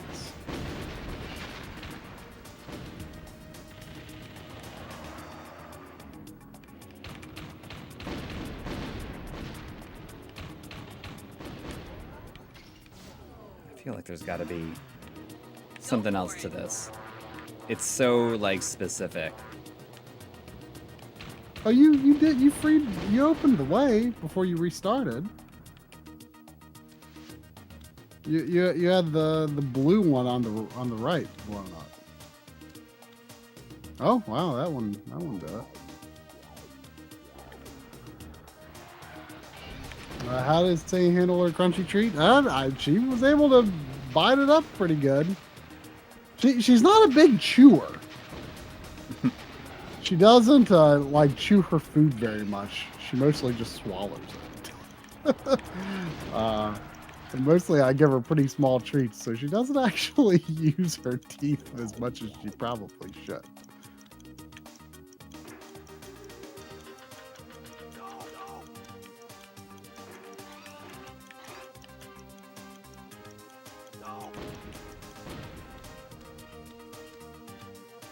I mean, I'm sure this is a dumb question, but I honestly don't remember. Like, what would happen if you just used the dozer on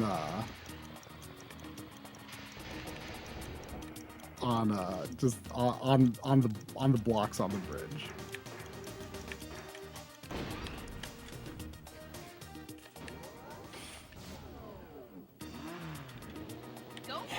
Yeah. I mean, you could try it. I bet it doesn't really work. Oh, hey, we've got Matthew McCheskey in here tonight. Oh, hey. He says, Coury, you could reflange the girder springs and coils. I That's assume true. he's in on girder being one of your favorite words. Well, girder and the rotary girders. Yes, we got it from the old. You ever see that the old video where it's like the guy he's like talking about the retro encabulator and he uses all these like random parts. It's like this device and it's like all made up words and it just makes it sound like ultra complicated. Uh-huh. And so we just had this this thing where we just would make up really complicated like names for things because I don't know, just like parts, I guess. Come on, put it down. Well, you moved it just a bit. I know.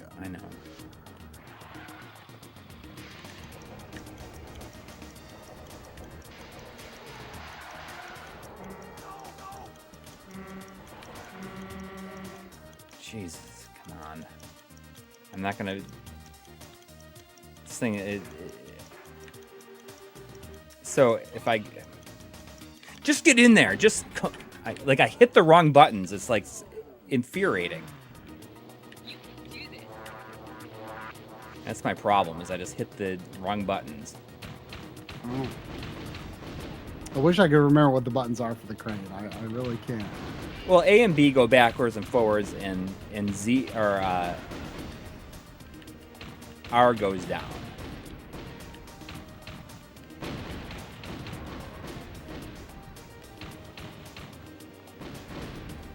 But it's just one of those situations where it's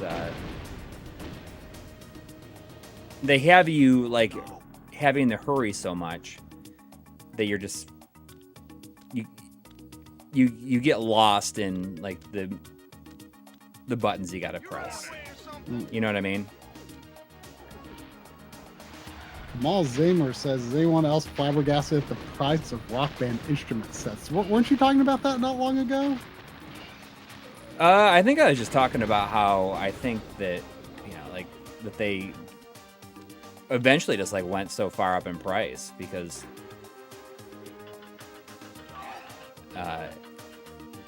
I guess it was just kind of inevitable when you think about it, because everyone just thought that you couldn't give them away for a while there. Mm-hmm.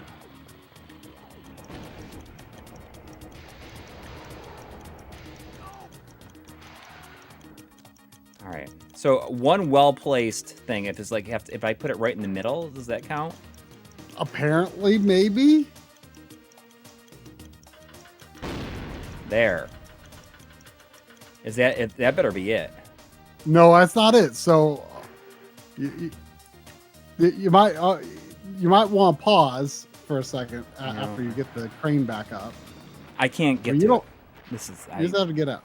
PokePress says, I'll save you some trouble in the next 7 level. There are blocks you need to push into holes. 2 blocks. Oh, no. Oh, no. But you see what you got to do now. Yeah, I'm gonna use the bathroom. You've seen it happen. I'm gonna rip this game out of the cartridge slot.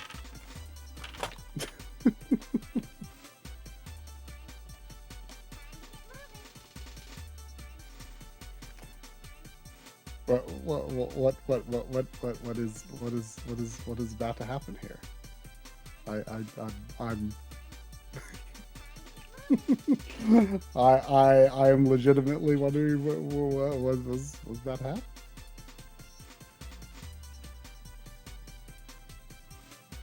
Is he going to do the stop and swap from Banjo-Kazooie? Is that doesn't work here? That doesn't work in Banjo-Kazooie either.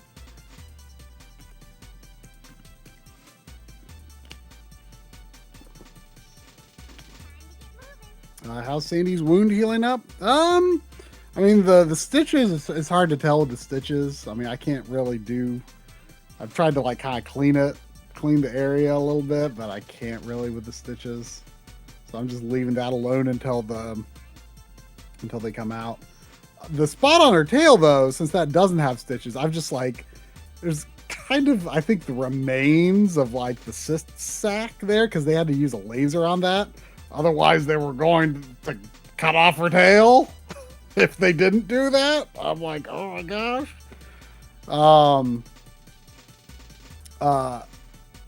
But yeah, I think it's just like kind of the fried remains of the cyst sac.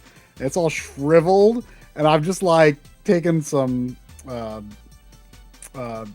hydrogen peroxide on a cotton ball each day, and just sort of worked at it and just slowly kind of eroded away the edges of it, and the skin that's underneath looks good, but I don't want to push it too far, so I've just done a little bit each day, and you know the skin underneath looks good, so you know I think it'll all shake out pretty good in the end.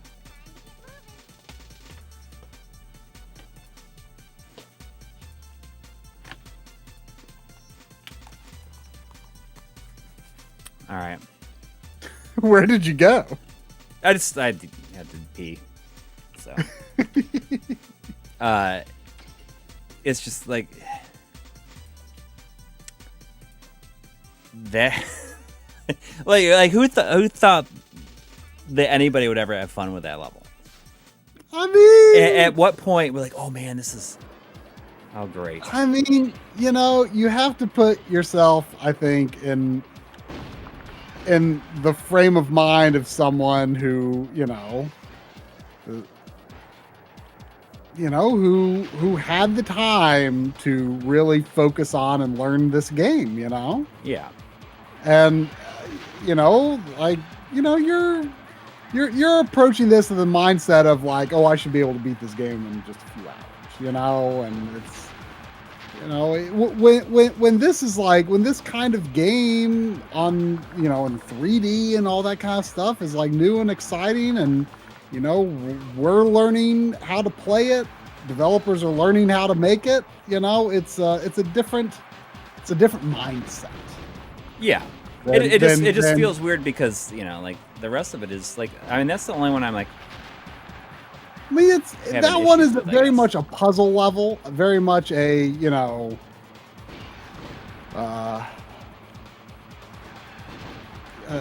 it's more of a puzzle, and there are levels like that, where you it's all about quick and skilled execution.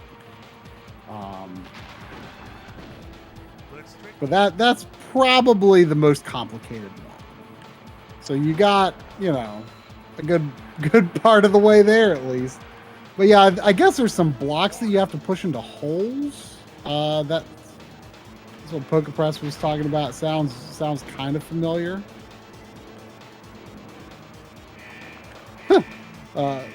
Donko Town, that you're not the first person that said that this stream. what? I wonder if there's someone in every single stream chat for Blast Core maybe that has that idea. What idea? that Blast Core is reverse Katamari Damacy.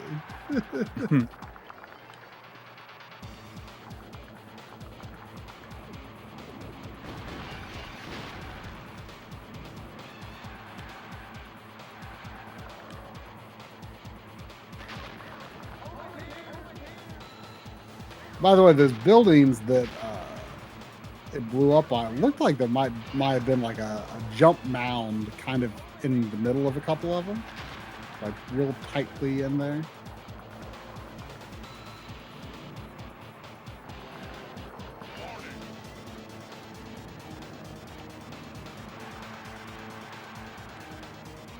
Yeah, I remember the level similar to this with the Cyclone.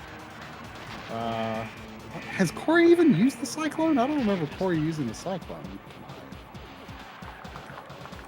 Like, how come?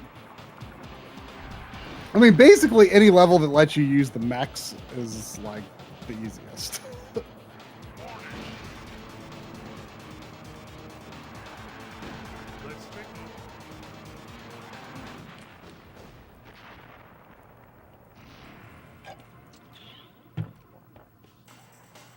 right, come on. I mean, you could have just jumped off that mound.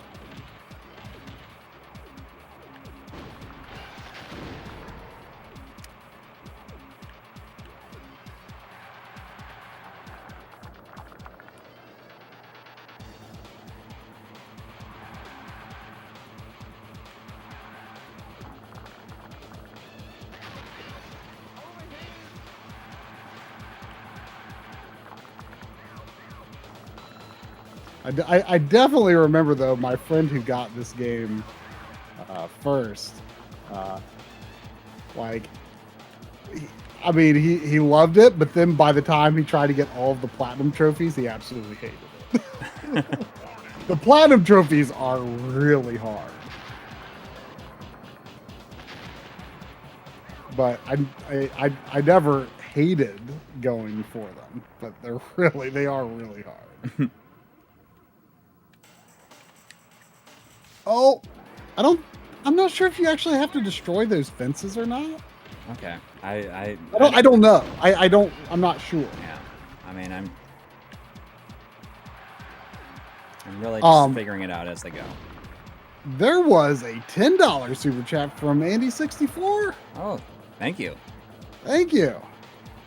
Saying, what's your experience with motion sickness while playing games? Are there any particular games that give you that? To me, Far Cry 3, Blood Dragon.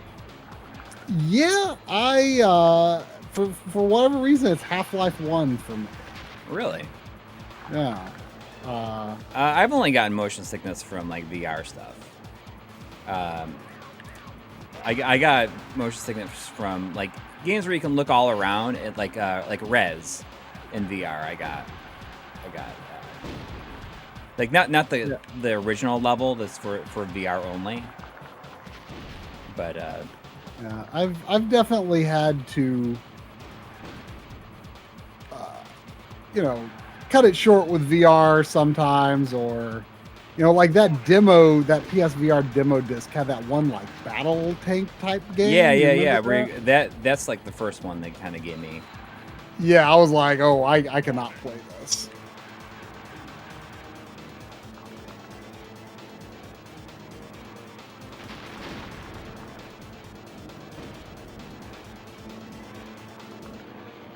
I mean, you could just go. Okay. I'm trying. Like, listen, I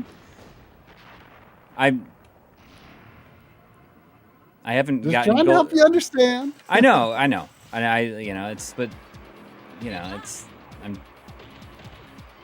trying to do it all like as best as I can. I mean, Yeah, Battlezone. I think that was the name of it.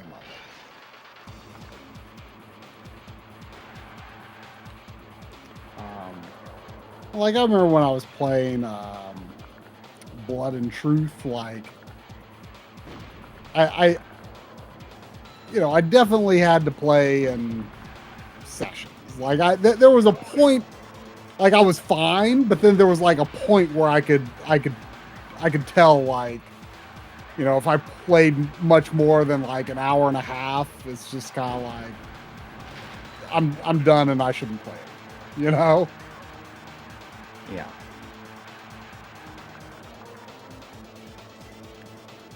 So I'm gonna. Go for it. I started are you really done? liking it. I started really started out really liking it, but I feel like I'm starting to get like really annoyed by a lot of it. I mean, like I said at the start, I said this is either going to be your favorite N64 game or you're going to hate it. I really wasn't sure. But I started out really liking it. Yeah. I mean, the last set of levels are pretty hard. Yeah. Well, And I think that's what you're on. really? I kind of think so.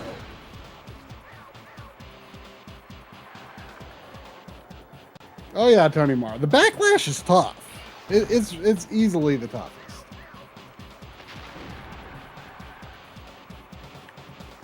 But I have to beat that stupid level before I can beat the game. Yes. That last one. You also have to collect the scientists, but that should be painless. Yeah. I don't know. I mean, I don't think that I'm pretty sure that when you do that, the truck isn't even in the levels. Oh. Yeah.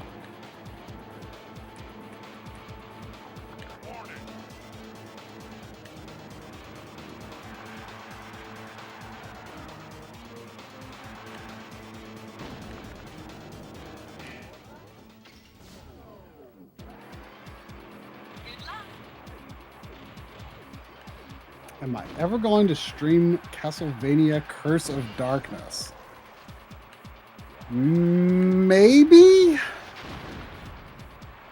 You're like, no.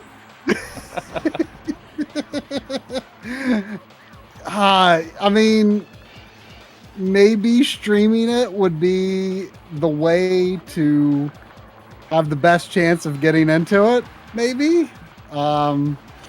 Because that would like force me to play it for several hours on end.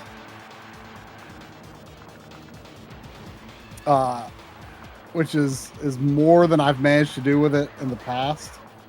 Although, unfortunately, I have what I understand is not considered the best version. I do have the Xbox version. Or is it's not considered the best one? I think maybe it has performance problems compared to PS2. Huh. No, actually, Ludicrous Fool. I like the other 3D Castlevania games. I like Castlevania 64 and Legacy of Darkness. I like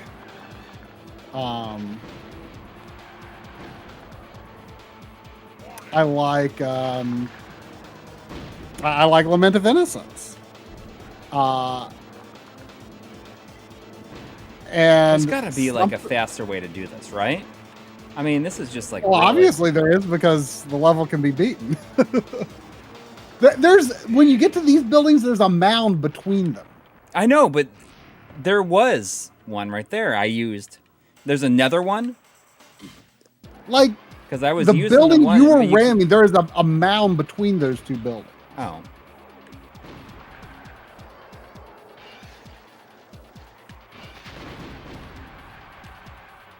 There's another $2 from Jimbo Kirby saying, I remember trick to backlash is aim past the building. I'm not sure how to interpret that exactly. But like, pretend, I guess, maybe that envision going past the building.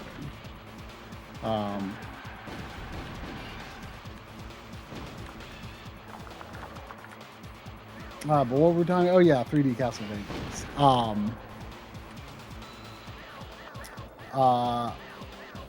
Well, yeah, I like Lament of Innocence. Lament of Innocence certainly has a lot of, very repetitive geometry. But I enjoyed the game nonetheless. And I even liked Lords of Shadow for what it was. I mean, it's radically different. It's not really a Castlevania game, but it's a visually interesting game. Okay, it's these buildings. This like see that little mound in the middle of? Yes, but I'm gonna need that to get like this last building. I mean, you can probably use it to work on the first building too. I would think.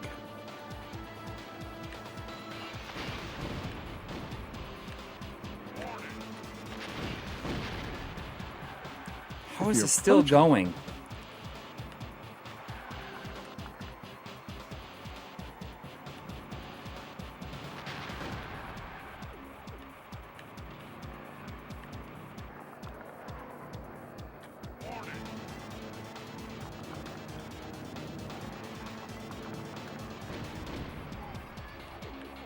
This is like ridiculously drawn out here. Oh, you gonna do it?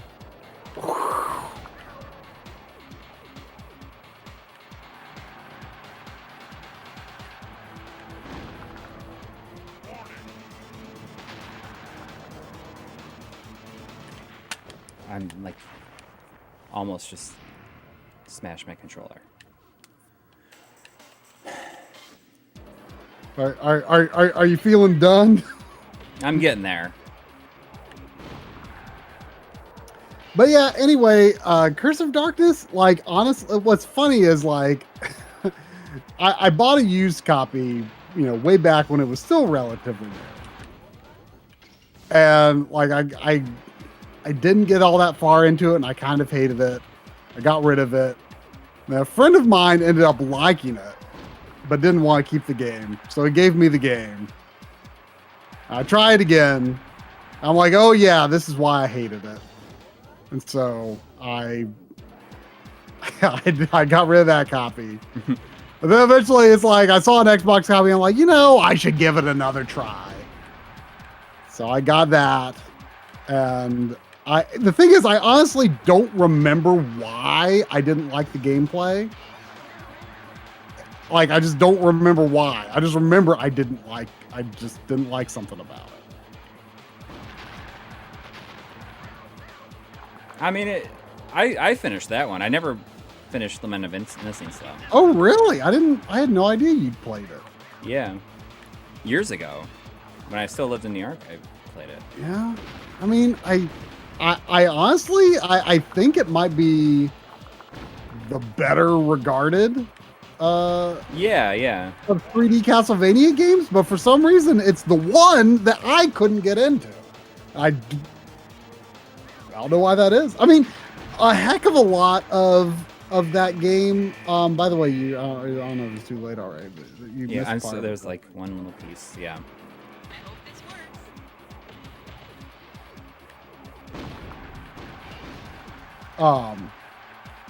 A lot of it was used in the Netflix show.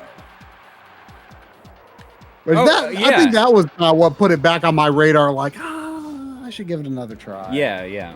Even though, that like- is like the main, like it's like draws up like like the same character. Like Hector is like a main character, or is like Hector and Isaac. Yeah. I think the character designs are completely different. Yeah.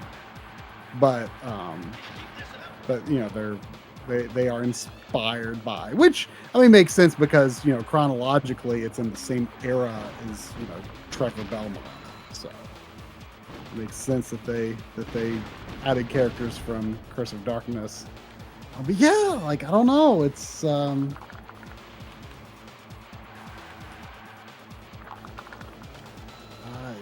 I don't know, that for some reason that's the one that I haven't been able to get into.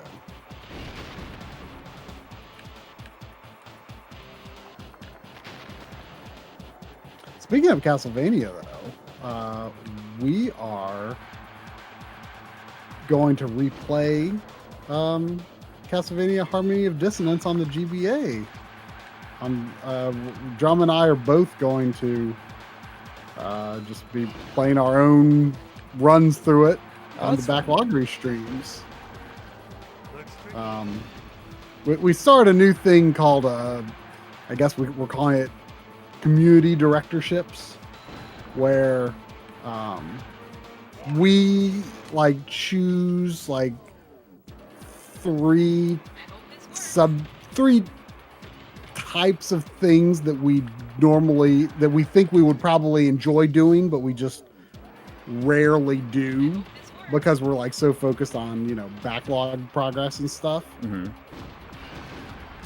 So we had this thing that's a goal that people can contribute to, you know, like between like donations and like bits and or whatever else contributes to Twitch stuff, and subscriptions, stuff like that. So like one of the subjects was just like a classic game replay, you know, because that's something we want to do more often but don't do very often. Drum suggested, why don't we do a GBA Castlevania? And I was like, that sounds like a pretty good idea. So we're going to do Harmony of Dissonance. Oh, that should be fun. I only played through that one time. That's Same. the only one that I don't have either anymore. It's like it's Really? I expensive. thought you got them all back. Nope, that's the only one that I do not have. Interesting. Yeah, I feel like it was not super loved at the time, but I always really liked it. I thought that the sort of overlapping castle map design was interesting.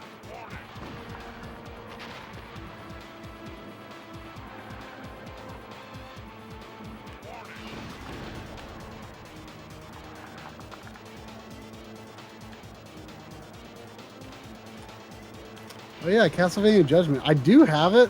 I mean, I'm not a fighting game guy, so I don't necessarily I hope this works.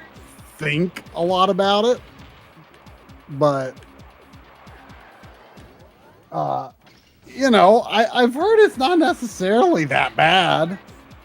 Which is what? Like Castlevania Judgment. Oh.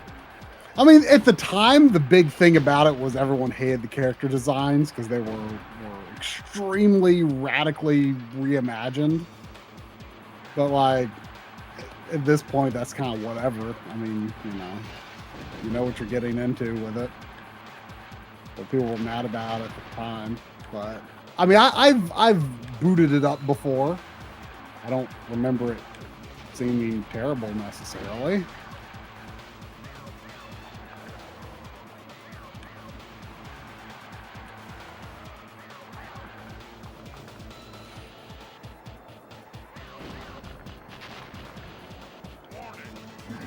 It's just like, You can do this.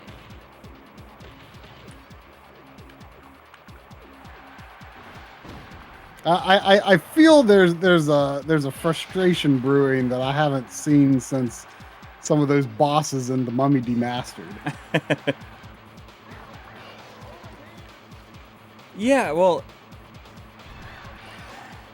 it feels like things that should damage it don't. You know what I mean? Yeah. Like it seems Like like I say, Backlash is hard. it is, but it feels like it doesn't work as much as the it way like that you actually. would think. Well, I understand. I mean, it's kind of random. Like you hit stuff, but then the other times it'll like just make you bring you to a complete stop. Yeah. I mean, different. I mean, I'm sure that different buildings have like different like hardness properties. You know. Yeah. See, I just like hit that little thin wall there with it, and it's just like nothing happened. It just like bounced off of it. Yeah.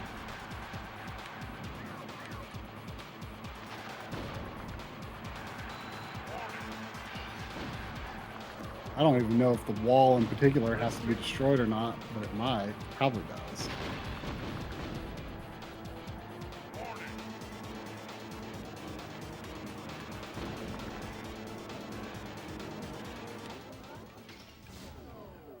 You know, I used to make, when I was a kid, I made a lot of clay figures, like video game figures. Like there was this clay stuff that you could get at like craft stores called Sculpey 3.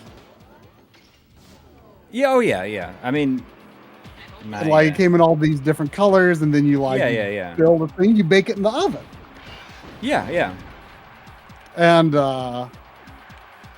I loved it. I made stuff with it all the time. I made a ton of video game figures with it. And one of the last ones that I ever did actually was was the truck from Blast Corps, like the nuclear truck,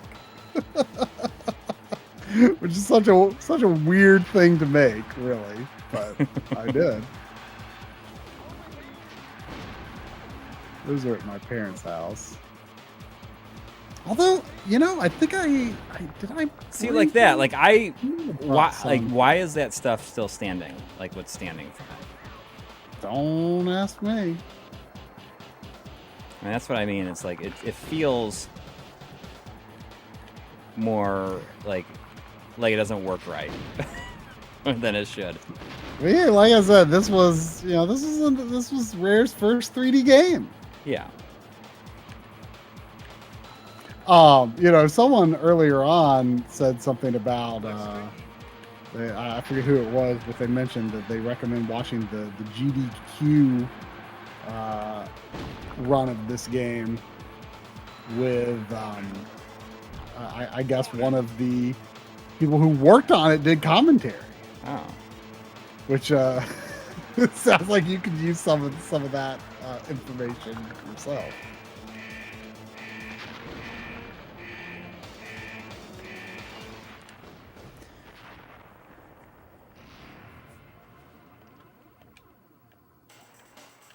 What is the verdict? It was fun. Was fun. Until it wasn't, and now it's like it's terrible. And it's like that's not something it just is not enjoyable. Like this is just like not even close to enjoyable now. Yeah, I mean, you know, like I said, it was it was a gamble on this one. I did not know what you would think.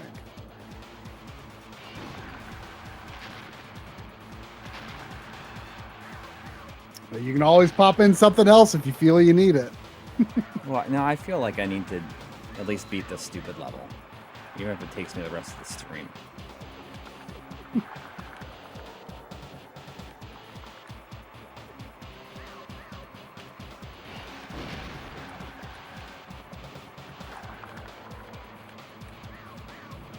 I don't understand what the wow wow sound is either. It sounds Oh, like that's people. oh, Just not- going pow pow. They're like the humans are part of your like score or whatever, and like completing the level. And you know that's just those are just people. It doesn't mean anything. They're just going pow pow. I love that I was able to figure out exactly what you were talking about from Go for it. going meow meow. See, like normally that if I can't destroy this thing like right off the bat, it's like not even worth continuing. You know, like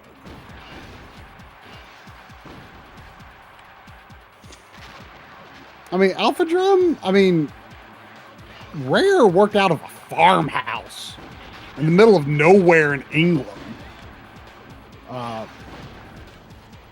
back in these days. So, I mean, they're still in the middle of nowhere in England. I mean, I don't think there's like exactly, or even was exactly a boardroom at Rare. I mean, they just made whatever the heck they wanted.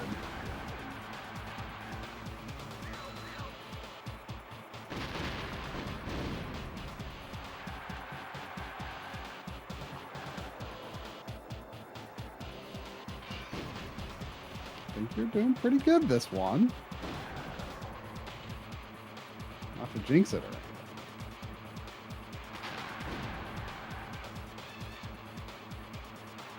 I mean, Kaylee Gamer, am I not wrong? Am I not right? I mean, I was always under the impression that Twycross is considered the middle of nowhere.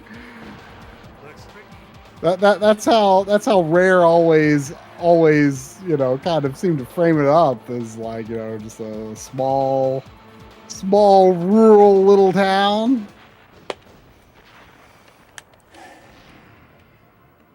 I'm not going to finish the game out of spite. I'm just going to finish this. This level out of This- spite. Yeah.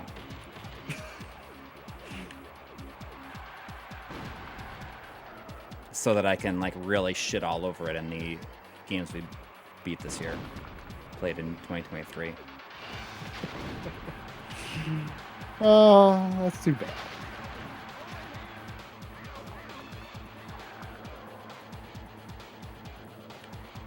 And I have a pretty, I definitely have a pretty high tolerance. It just, I don't like, it doesn't feel like it works correctly. Well, I mean, you have a high tolerance, but I don't know how high your tolerance for N64 is. That's true. I'm sure that colors it somewhat. My tolerance for N64, on the other hand, is extremely high. I can forgive a lot of weirdness in N64 games.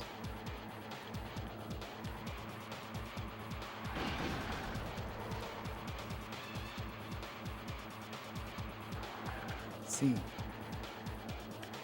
I mean, I have tried the Xbox version of GoldenEye, like I said earlier in the stream, and it's bad. It's bad. I do not feel good playing it. Like it makes me feel. I would rather play the mildly ill. tutorial level in Driver I hope this works. at this point. And I think that's saying something. Well, I feel like we actually had a good time with you playing that, though. Yes. Because you framed it up in a fun way. People were all on edge to see you do it. And it's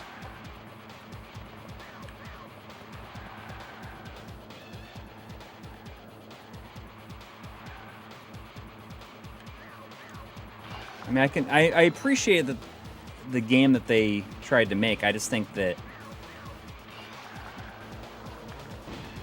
they ruined it for themselves by just kind of making it like not all that fun. At the Well, but- like they kind of made it all like not that fun, like by making it like ultra, like I don't know. I can understand like having like higher yeah, like Difficulty level? if they want to like say, hey, you know, we'll make this like additional challenges, sure. I mean, obviously, you know, myself included, the game has like, you know, there's a lot of love for this game out there, you know?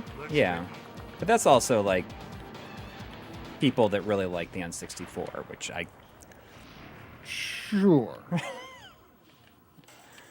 so I mean, can you imagine? Keep moving. For regular people, it's not as Sadly, people who don't like the N64, I guess, do tend to fall under the regular people category. I'll acknowledge that. I can admit to not being regular people. Anyone else here not regular people too?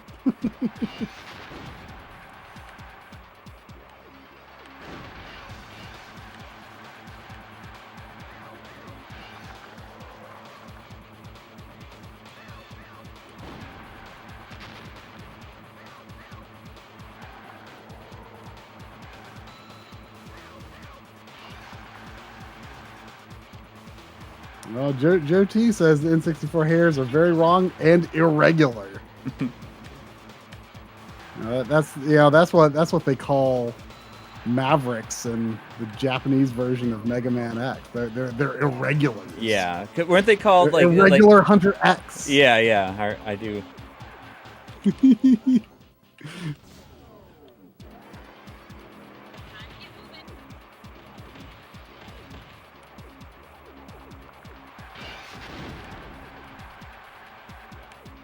That's my favorite part about Mega Man Maverick Hunter X on PSP is like Oh, Mega Man like tries to have like a regular like a conversation with each boss, like under the assumption that they've not gone Maverick, and by the end of it, he's like, oh, "Looks like you've gone Maverick!" Like every time. well, it's not only that, but like he tries to have a regular conversation with him, and it always like ends with him like screaming at him. Right? The voice acting in the PSP version of Maverick Hunter X is hilarious. I mean, it's the only version of Maverick Hunter X. True. Yes. But what I mean is, like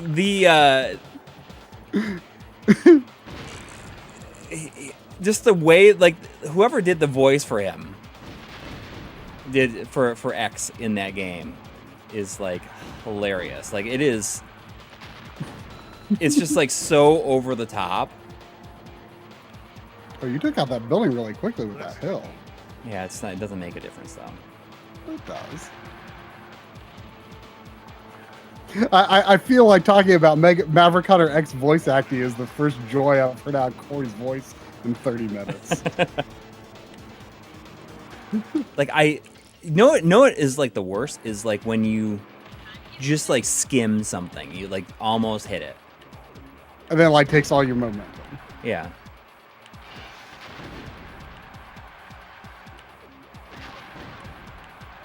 Yeah, I mean, just talking about makes me want to play Maverick Hunter X.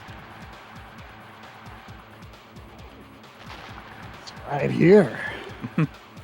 What does he say like at the very end? He's like you're insane, Sigma. At the end, like just the way he yells at him, you're insane. And I just imagine like the recording sessions of that have to be like, where it's like just like put everything into it, like everything that you got. Look, it says how long do you think it took them to come up with this one? Get ready for extreme adventure. When Sigma leads a group of Reploids in a revolt against mankind, it's up to X and Zero to protect the world from ruin.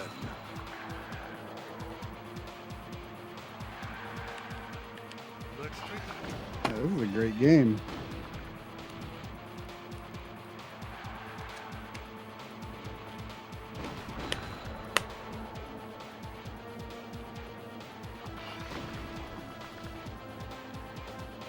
This game is on Rare Replay, but this is not what is on the stream. Coury's playing on N64 digital. Ew. $2 from Sean White. Thank you. But he also says make try-play GoldenEye Xbox as his next FPS. So thank you, but no thank you.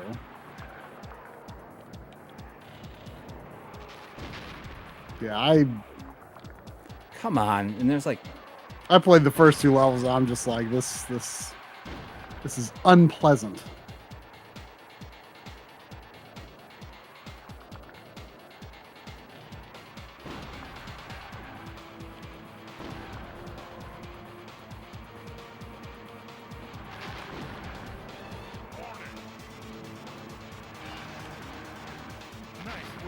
finally.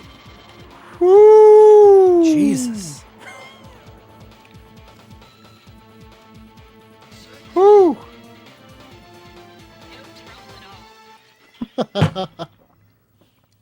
Look how round the wheels are on the backlash. Really, like they're really round looking. You know. Yeah, that's that N64 The power. N64. I mean, that's pretty real. You know. Yeah, let's try it. Perhaps even too real to be real. You know, I actually very briefly one day this week felt inspired to see if I could like mock up a design for a too real to be real shirt design. And it didn't work out as well as it was in my head. I mean, maybe a more competent designer could come up with a better thing than I did. But my idea was to take like a vector graphic. I mean, is that it? Like, there's no. I don't have it. You were just like have that specific amount of missiles, and you've got to make every single. I did see the stupid robot. Is there another vehicle in the level? You should always check what vehicles are available in the level before you start.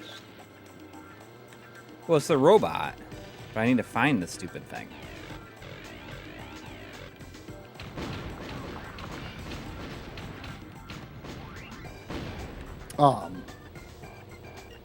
But anyway, my idea was like to tilt the controller sideways and use the A and B buttons, and then add like a T to the front and make the A and B buttons like the 2, and then make like the circle where like the analog stick is to be the TO2, like too real to be real. It didn't look very good. Okay, so there it is. Oh, you found it? Yeah. Oh, yeah. How about that? What is this? I feel like I haven't used this thing before.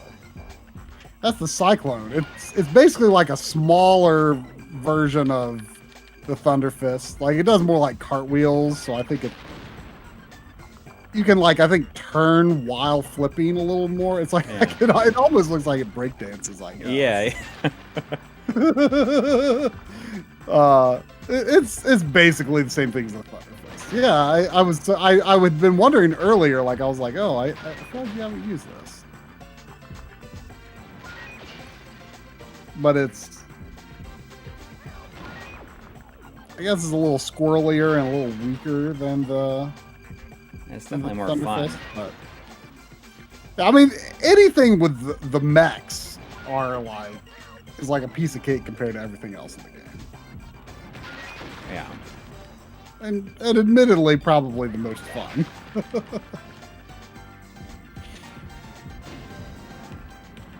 Wait. Also, there was with no no message, but there was a $7 from Mega X6. With no message, but then I see he later posted a too real to be real. I kind of think you left the ballista in the way of the truck. You know, I don't care. Like, I think I'm interested to see if like if it's gonna have anything to do with it, or if it's gonna do anything.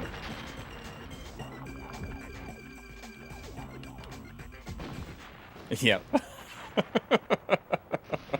I mean, I think people understood that the GoldenEye re-release wasn't going to be that. Like by the time we knew it was happening, I think people understood that. That doesn't change the fact that it should have been. Like, I kind of was skeptical for a while. I was like, well, Nintendo's not going to allow it. Because they are going to be like, oh, well, we don't want the Xbox version to be like better than our version. But the thing is, that version could have been like if which the is source like code was available, it could have been ported to Switch. It could run on Switch. You know? I mean, why didn't they just do that? Everything that I mean, does it feel like? Does anybody feel like, you know? I understand like that everyone wanted it, but like if it's just gonna be this, like, would you rather not have it at all than have it like this? Yes, it's bad. I mean, is that how? Is the general consensus like if this is what we're getting, like why'd you even bother? As far as I can tell, I mean, I don't know. There's got to be someone out there who's enjoying it, but I wouldn't understand why they are.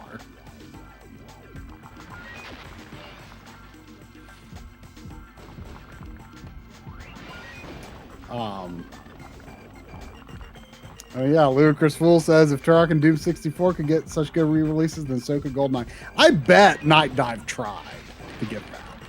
I'm sure. I bet they tried. Because they are the only studio that could have done a non-emulated version justice. They're literally the only I mean that is what they do. Is take games of that era and do them right.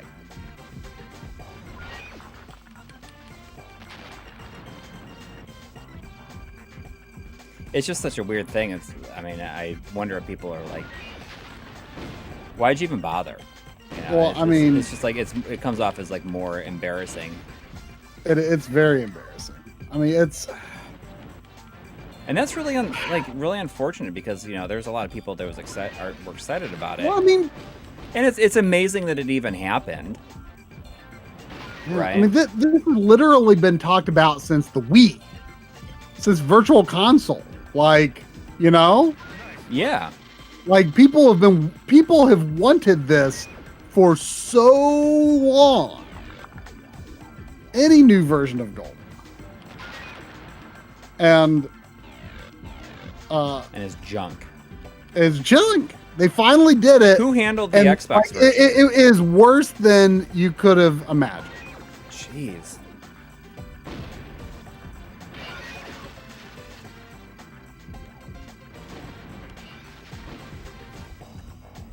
So it's just, I mean, it's a situation where like literally nobody is happy about it.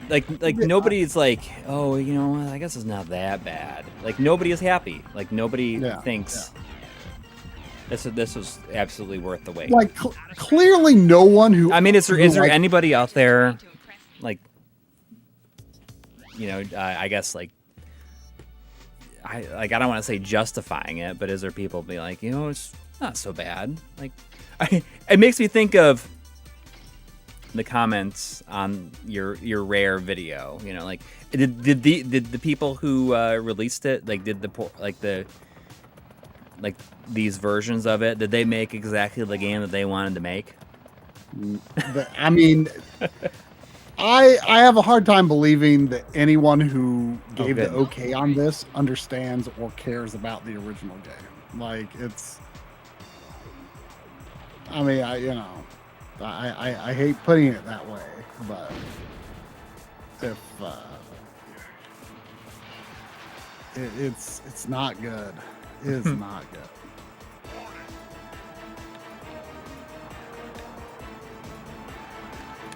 I wish I tried to pause it. But you know, like the one, like I don't like the comment we were talking about, the comments we were talking about, like this last couple days. You know, like are they? Is it bad to say that it is not good? I mean, what if did the development team like make the game that they wanted to make? I don't know. The comment that we were talking about. Yeah. Oh, I mean, you can if you want to mention it. So there's this comment that I had a back and forth with over the past few days on the old Grab by the Ghoulies video. Everything's linking back to Rare these days. Yeah, right. And this, I mean, I'll bring it up and read it to you because it's fascinating. Yeah. Like me and this guy are just not understanding each other, basically. And it's funny because I even before you had mentioned it to me, when I saw that, I spent way more time thinking about that comment than I should have. And maybe that's what they were just trying to do. I mean, the thing is, both of us are trying to say that what the developers did is okay. Yes.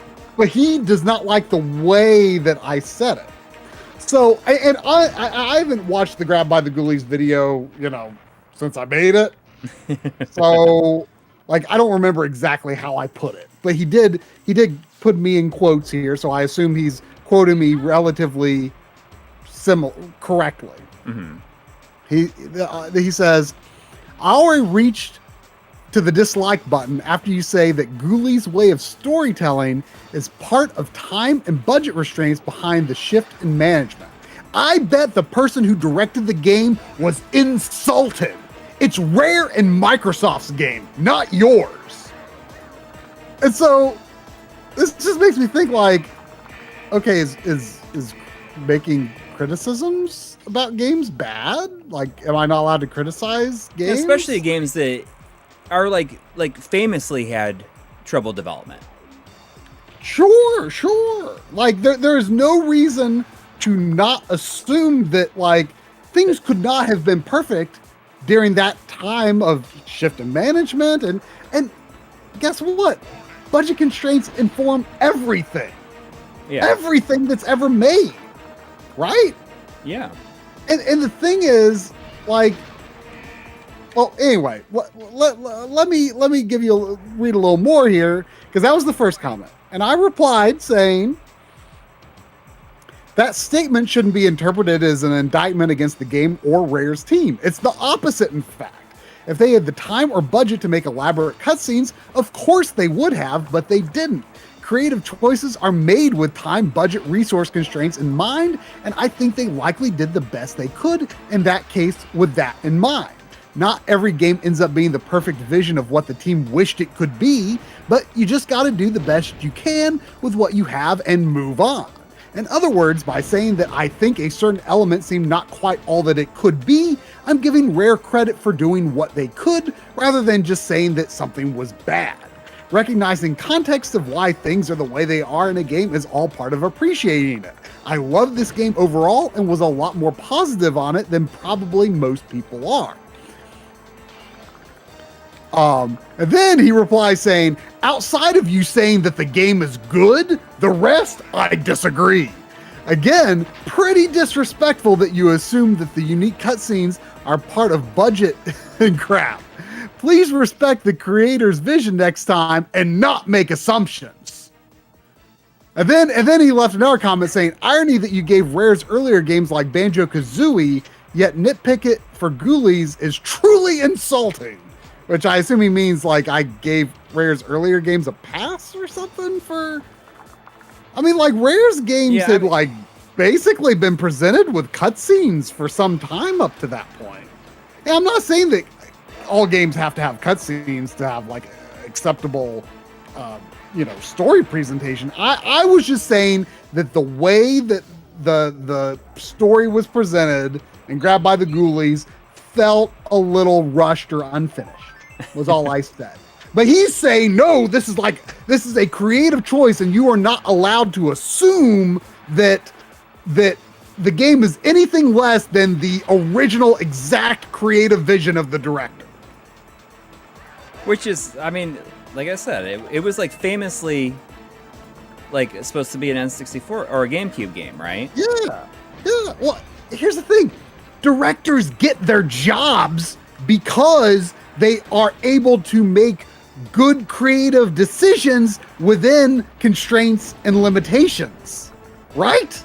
Yeah. They're able to be flexible. Like if you would not accept having to change the way that you wanted to do something, then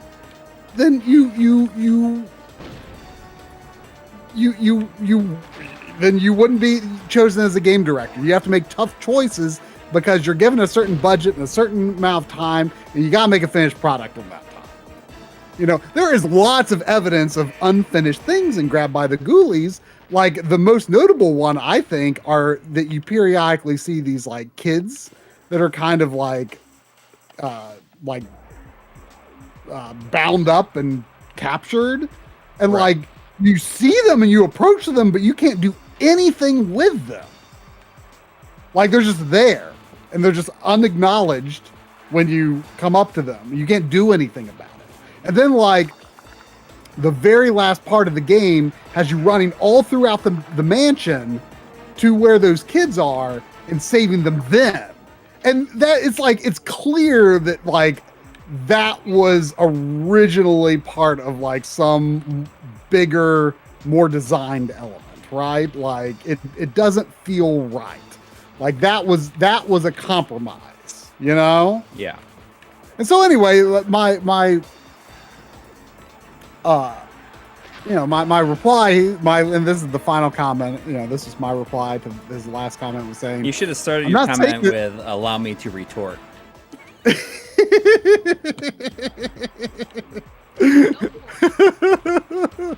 I said, I'm not saying it's not creative. Creativity often works best under constraints, which can include budget, time, and any multitude of circumstances.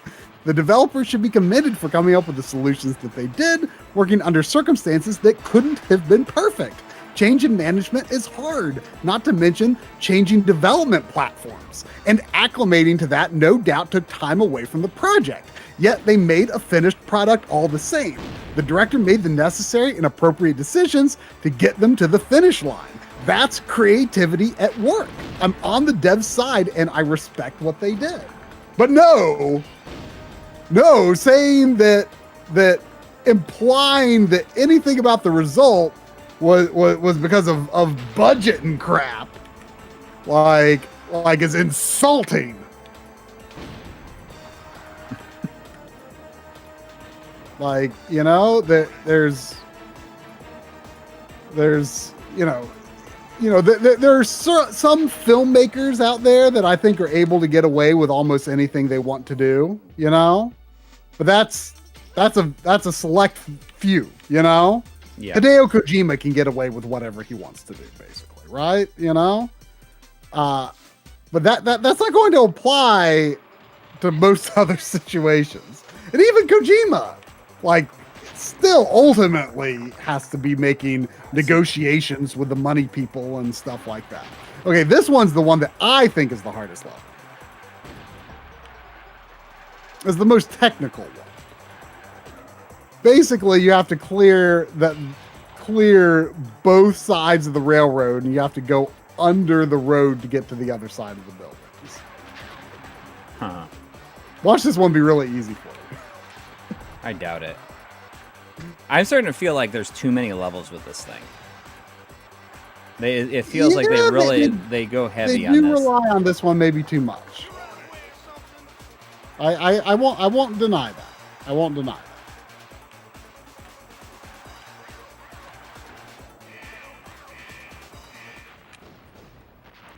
Oh, there's like so much.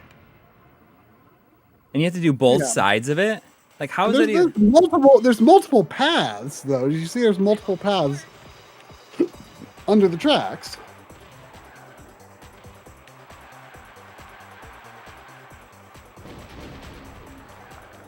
Oh my god.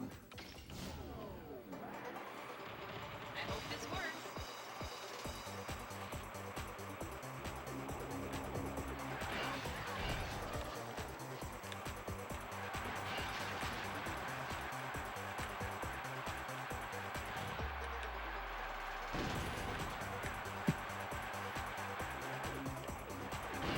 I mean, is it better to like try to do both sides or try to do like an entire? I mean, I think every other building has a path underneath. So I would say do one building, go underneath, or do one half, go underneath, and then do the two halves on the other side, and then pick up the other half. You see what I'm saying? Mm-hmm. Like do the bottom left, and then bottom right, and top right, and then top left.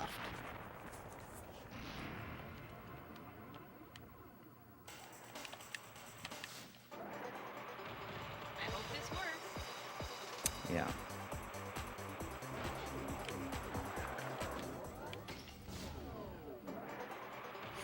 Time to get moving. But anyway, yeah, you're right. You're absolutely right. I gave him more time than he deserved, but like it was just like it was this frame of mind that made no sense to me. And like we were both on the game side, but he didn't like the way that I was on the game side. Which is Like I was trying to say, don't blame the developers for, you know, anything about this game that feels unfinished, because ultimately This works. the game works and it comes together. I mean, there's problems with it, but on the whole, the game works in spite of, you know, all these circumstances that you know, were working against it. It's a good game, and I'd always heard that it wasn't a good game, and I was shocked that I kind of loved it. Like I think it's my favorite Xbox Rare game. I mean, not just original Xbox. I'm just like that I've played so far. I mean, Cameo is pretty good, but I think I like Grabbed by the Ghoulies more.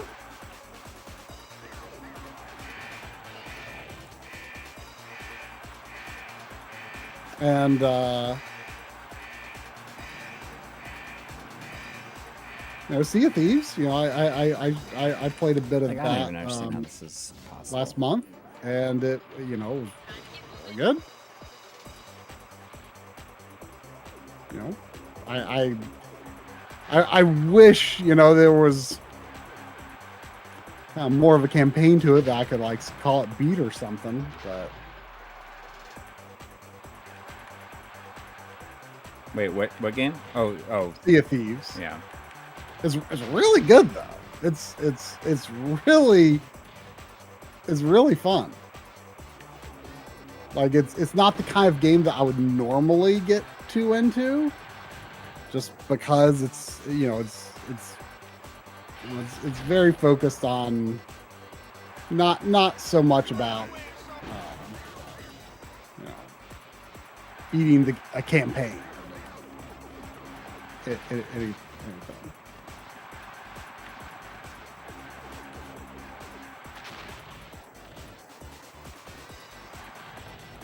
Alpha Drum says, Sea of Thieves is fun, it just never ends. Not a fan of games that just drone on and on and on forever because it is an experience. Or, I mean, you know, like people just have like these games that they go back to, you know, here and there.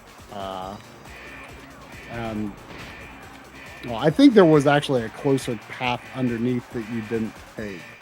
Yeah. That you could Is there only 2 buildings? That's what you have to do. Is how many? Is there like a bunch of them? I don't remember. I mean, you could drive at the start and go see.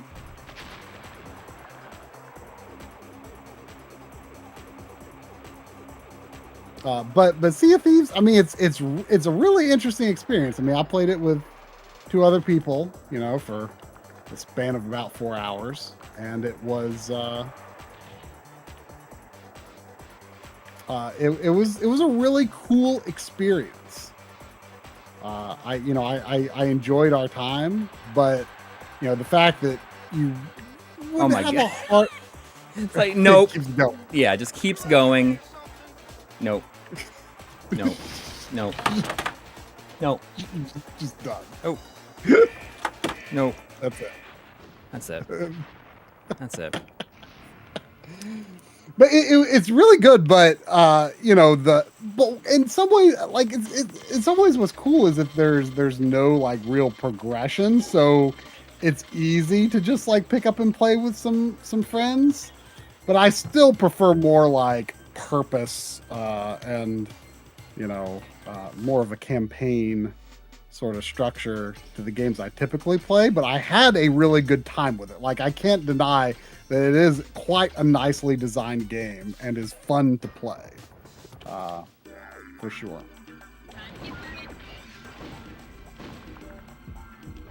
Hey, here's a level that's just a mech. Thank God.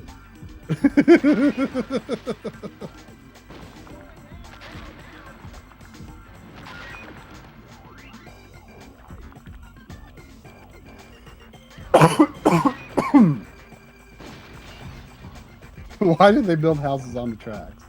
I mean, it kind of looks more like it might be more like they're probably like depots or something, like where you drop off. This is train. that same level, but it's just like with a different. Yeah. It is pretty much the same structure, isn't it? Yeah.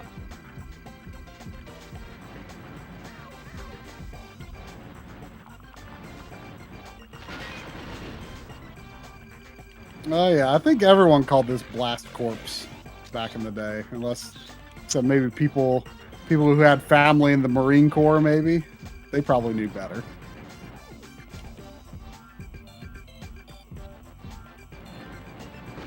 Okay, you can move the camera.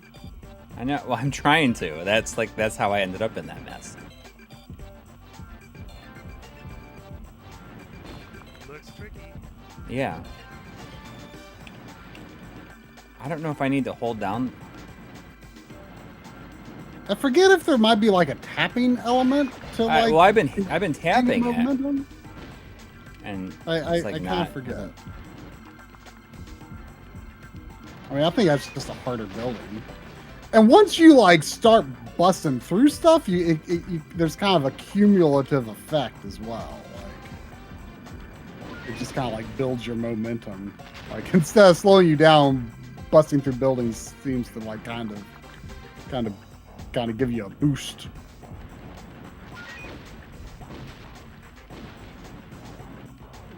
I mean, this is like exactly that same level.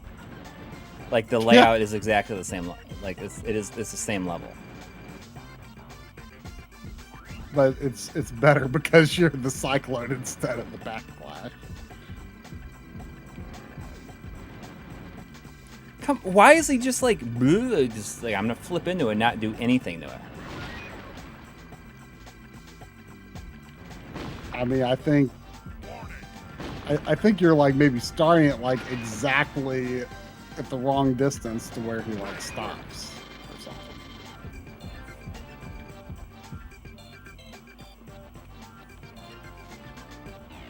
I mean, that was like the same level.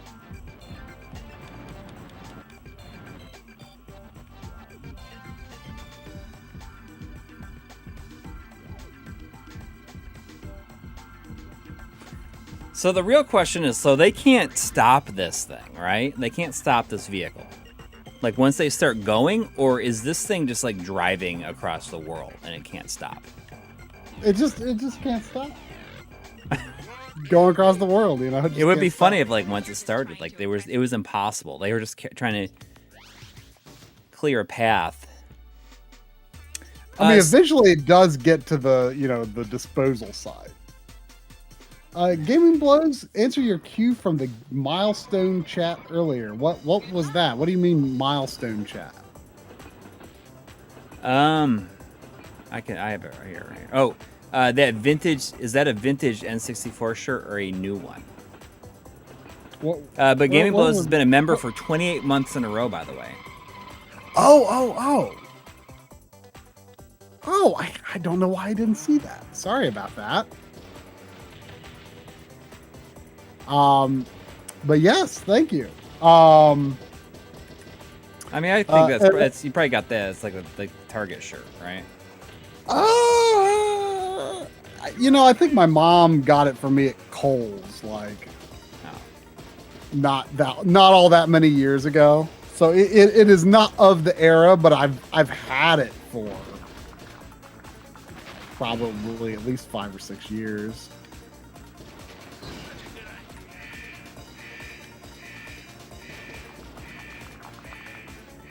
When my mom is at like Kohl's or whatever, she'll sometimes take a photo with it like over at the nerd shirts and say, "Oh, is there anything you want?" She'll text it to me. I'll be like, "Yeah, I'll take an N64 shirt."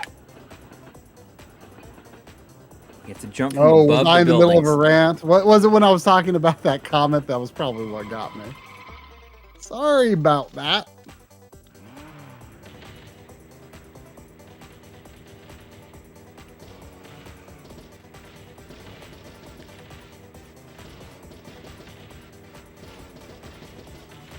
Like, I get that I'm supposed to jump on them, but there's like nothing to jump on them from.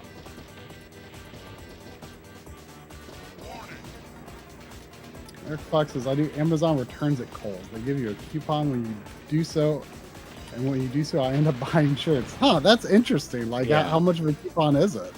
Because I know that you can, like, return stuff at Amazon that way, but,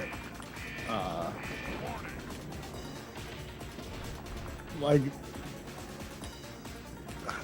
the nearest Kohl's to me isn't super close, so I've never done that. One time they wanted me to bring something. They wanted me to drop something off at Whole Foods, and like it's like 30 minutes to the closest Whole Foods. And it's like they didn't even ask me like how I wanted to drop it off. They were just like, "You gotta take this to Whole Foods." And so like I got on Amazon chat and I'm like, they have Whole Foods near me. Like I just want to take it. I usually just take it to the UPS store. Why didn't you give me the choice? Like sometimes, like I don't know what the difference is. Like some products, it's like, oh, just bring it to the UPS store. You don't even have to package it. Right? Oh yeah. And then And then there's other times where they want you to package it to take it to the UPS store. oh, is that probably it? Maybe. Oh, there was a I know. Denzer right there. But I'm not. I was. Whoa! Oh.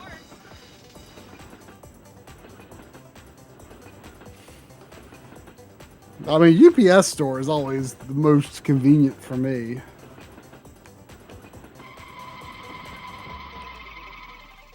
You know, I had to send my Arc 2 Oh for yeah. repairs again this week.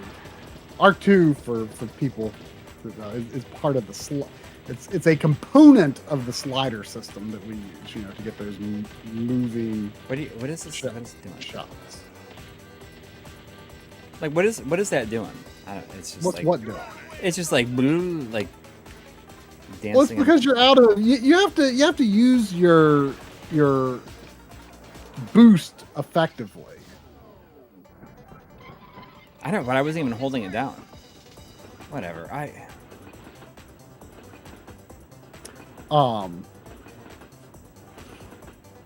But you know, I'm pretty sure they've had me drop it off at UPS before, but this time they gave me a FedEx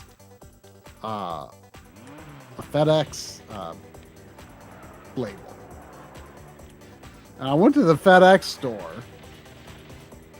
And because, and see, I didn't have,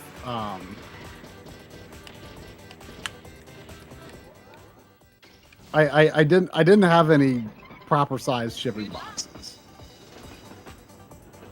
So, You just brought it in there and they packaged it up. well, I brought it and I was just like, well, I'll just buy a box there. So, like, there's shipping boxes under a counter, and I just pull one out and I brought a bunch of bubble wrap. I start wrapping it up, and then I didn't have enough bubble wrap. Like, it was moving around too much, and there was like some bubble wrap, and I was like, hey, can I just go ahead and package with this and then like pay for it later? And they said, oh, sure. So I do all that. And then when I bring it to the counter, the guy's like, actually, I can't send it in this box. I'm like, what? He's like, yeah, these boxes are like only like they have to be for like, I guess like air shipping. And like it had a ground label on the prepaid tag. I'm like, well, can I just like cover it in black tape? like it's so stupid that just because this box has like FedEx branding on it, like it's the wrong box for that label. And so he's like, it's okay. He's like, trust me, I have a lot of experience removing labels. I'll just package this up for you. So like, I mean, I had to pay for the box and I had to pay for the bubble wrap, but like, he said, I'll take care of it. I'll put it in another box. So he like, scanned it, checked me out and everything, and I left. And I did get confirmation emails that the package was in the system, so I'll trust he did his job right. Is that true? Kaylee Gamer saying that the bubble wrap is no longer being produced. Wait, really? I mean, I guess I could definitely see it being, an environmental hazard or something. Or maybe not allowed in certain countries or states. Go for it. I mean, what I've seen some like I feel like I first saw this in like packages I got from overseas.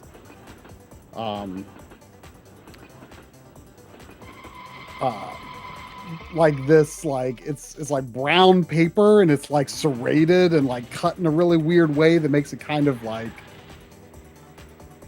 bouncy and bunchy. I don't know. It's weird.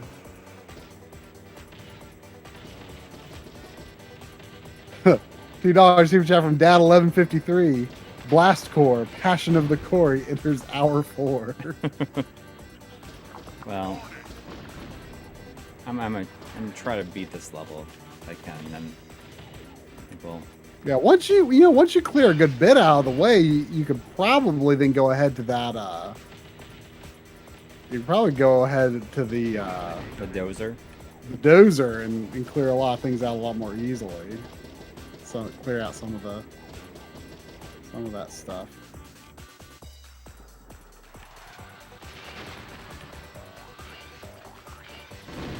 Yeah. Yeah, I mean, I still get lots of packages with bubble wrap. Yeah. Same here. There it is. That's all it takes. No, maybe not. What the heck? The dozer is so strong. I gotta.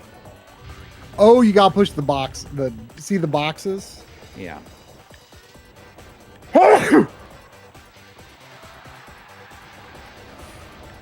Apparently, that's part of what was coming your way in Ebony Coast. I kind of forgot about this mechanic.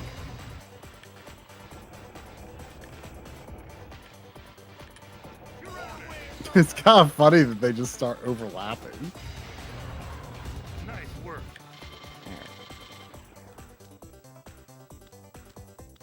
No trouble at all. I was kind of worried whether the Skyfall might be Looks in like the way. on your promotion, I got a promotion. Oh. Expert Destroyer. Give me credits. It'd be great if I got any credits. Out of nowhere, right? You have to rescue the scientists to get credits. So really, I got that. I got like the 2 levels, right? I got Oyster Harbor, Diamond Sands. Is that it then? Just those 2? Oh, it's this Glory Crossing. Look at it's another stupid drifting level. Oh, this is. I thought I did this one already. Oh no, this is the one. You did start this though. Yeah. So are those only 3 levels? That I guess those are the only 3 levels, and then you just gotta find the scientists, and that's like it.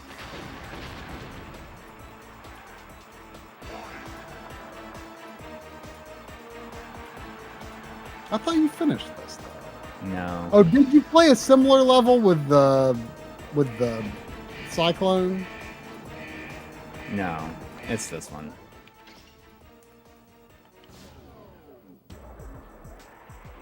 Time to keep moving.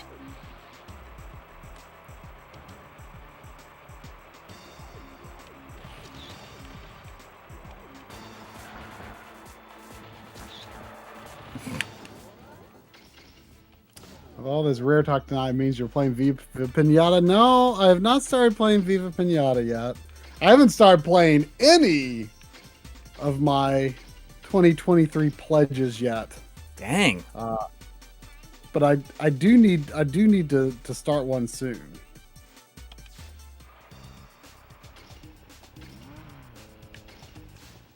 Try this for size. Good luck. Let's see if I can just You do want this. to do a race level? Dude, just pick one of the race cars.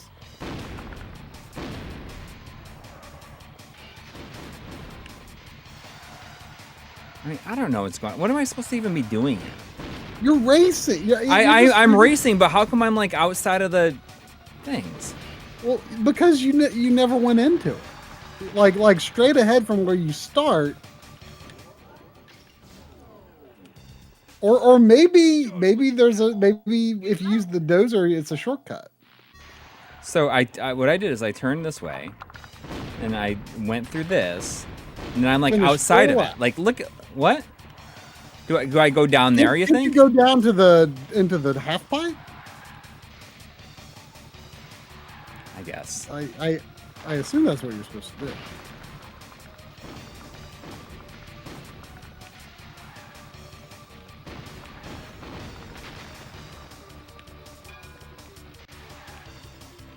That's not so bad when you just do this. And you know, the idea of a game where at this time, like the idea of a game where you like have like a huge variety of vehicles to like choose from, like it's got like all the cars and stuff too. Like that was, you know, that was pretty unique at Like, the what's time. You that know, about? Yeah.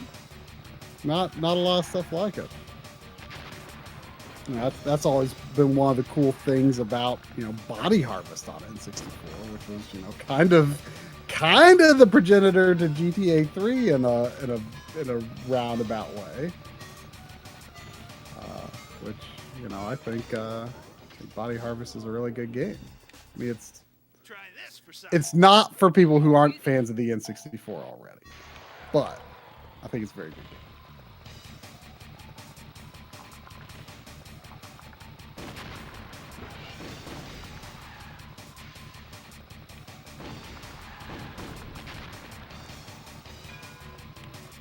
Now, PokePress says you probably would have enjoyed this game more if instead of plowing straight through the carrier levels, you did more cleanup and bonus levels first. Which these levels, like if you get like the satellites and stuff, you would have unlocked more of these levels.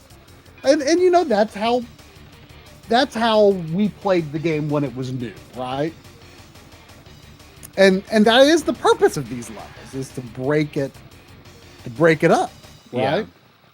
Yeah. So I mean, it's a totally different mindset. Just like, you know, playing this game when it was new, when it was, you know, breaking new ground, and you know, just doing things that were very different from. I mean, No trouble think at all. about the number of 3D games that existed at the time. Yeah. Like any game was like so different from the majority of almost anything that you had been playing for, your gaming life up to that point. Like every game was kind of different. And it was an exciting time. Like for me, the N64 just felt like I was living on the cusp of just exciting things happening in gaming, like it felt like looking into the future. This wild west of 3D game design. Like it was so exciting. Like I felt like I was playing a part in a just some sort of grand experiment that was. It sounds like going- something that someone who didn't have a PS1 would say. I mean, to this day, I still think the N64 feels more 3D than the PS1. I mean, you didn't even like 3D gaming for a while. It took some adjustment for sure. I think that most people probably that played the games, the kind of games that I played growing up and then switching over. It took me a little while to wrap my head around an analog stick and like figure it out and understand it. Have the restraint, because with digital, you're just like pressing down as hard as you feel like. And the thing with analog sticks is they require a lot of self-control. Mm-hmm. And I think that is something that people who only use like digital inputs at that point probably struggled with. Anybody in the chat agree with that? Gaming Blow says, I'm with Try. I had a PS1. Mario 64 still felt like a magical shift. It was the moment things really changed, and it's hard to explain exactly why, but Try is right. I think the reason why is because, for one, there's the analog stick. That does give you a lot more control.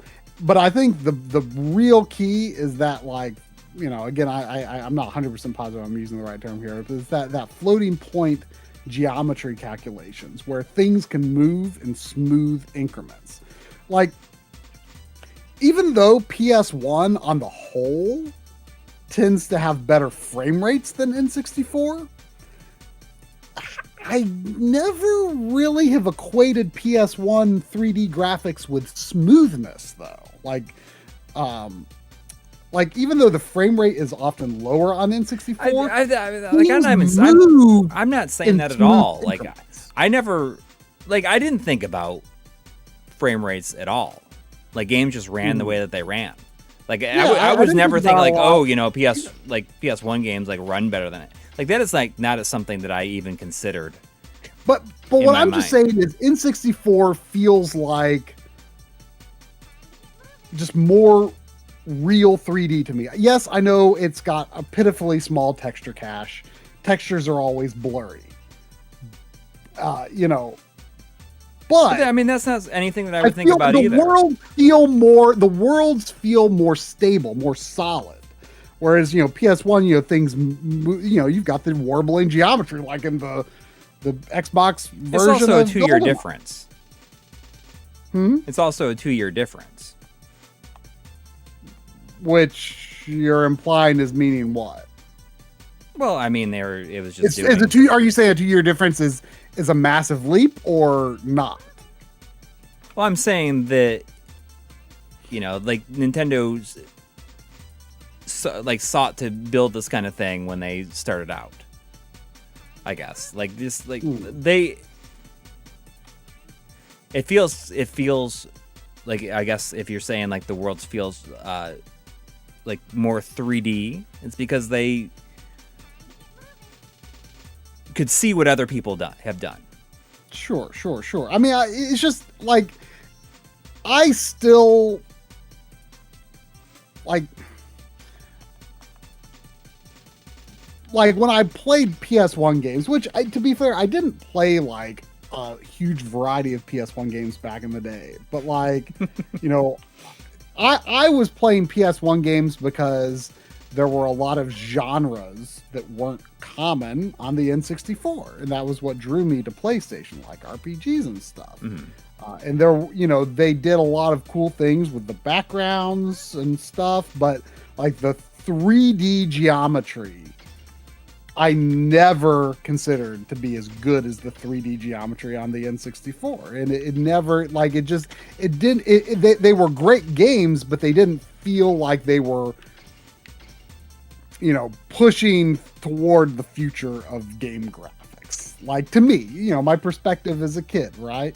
You know, and also you didn't have one, so you didn't. For a long time, I did not. I mean, it's like the same thing. It's like you didn't have one, or you didn't have a Super NES right away, and you convinced yourself that you didn't need one. Yeah. And I mean, it's the same thing. Like I at the time you were like, oh well, it's like doesn't look as good as, you know, as I want it to look. So I, like, you know, you're justifying to yourself like why you didn't need it. Sure. But I'm just saying, I always felt at the time, like I see a ton of beauty in PS1 games today, but at the time, I always felt that N64 felt more advanced. Well, because it was, right?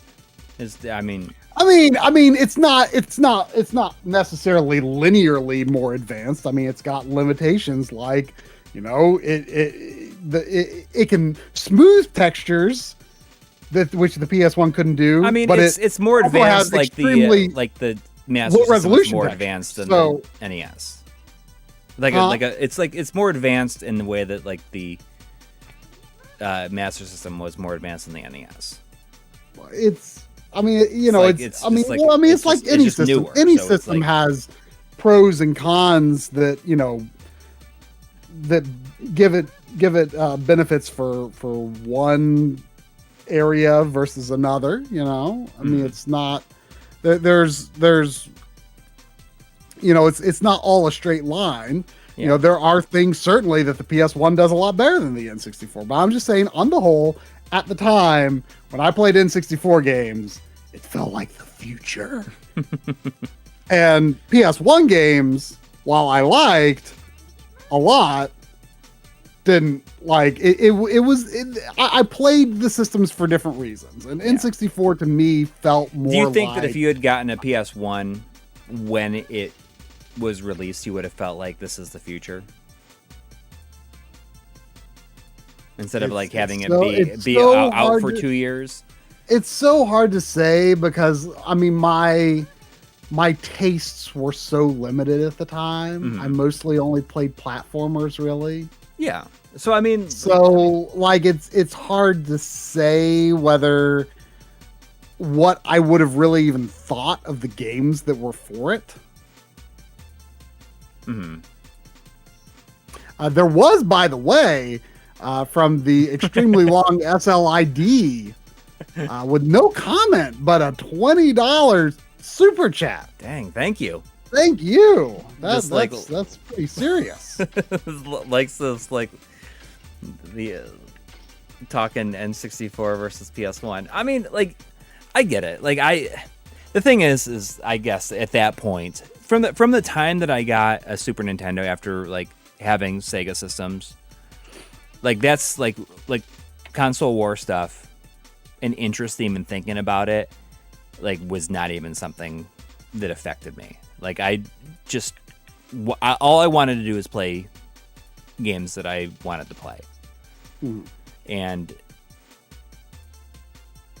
I don't know, like, I just, you know, like, going 3D was a tough transition for me, but I think I was like the right age to be like, Oh, 100%. amazed by it and like young enough to adapt to it. You know what I mean? Yeah, and I bet you that is true for a majority of the real hardcore defenders of the system.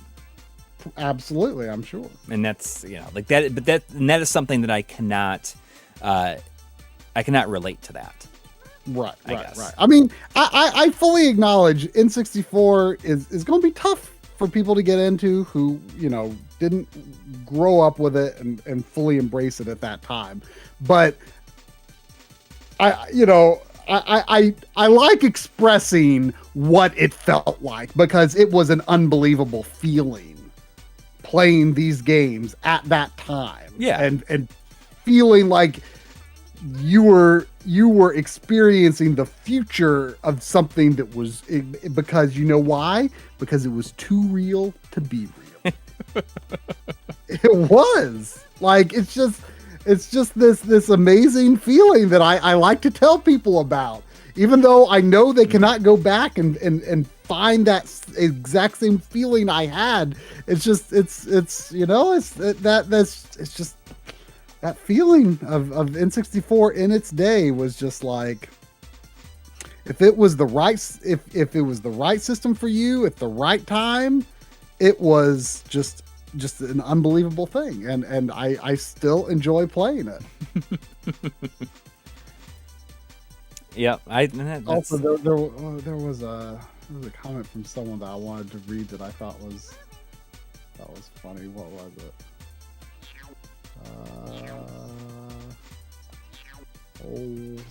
I think it was Michael's Workshop said something like, if Grab by the Ghoulies released on N64, would it have been better? And the answer is no, because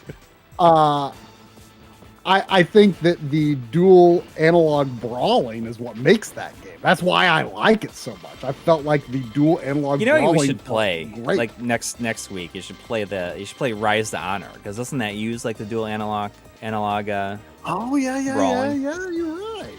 That's That an might idea. that might be a fun one to play. It's an idea.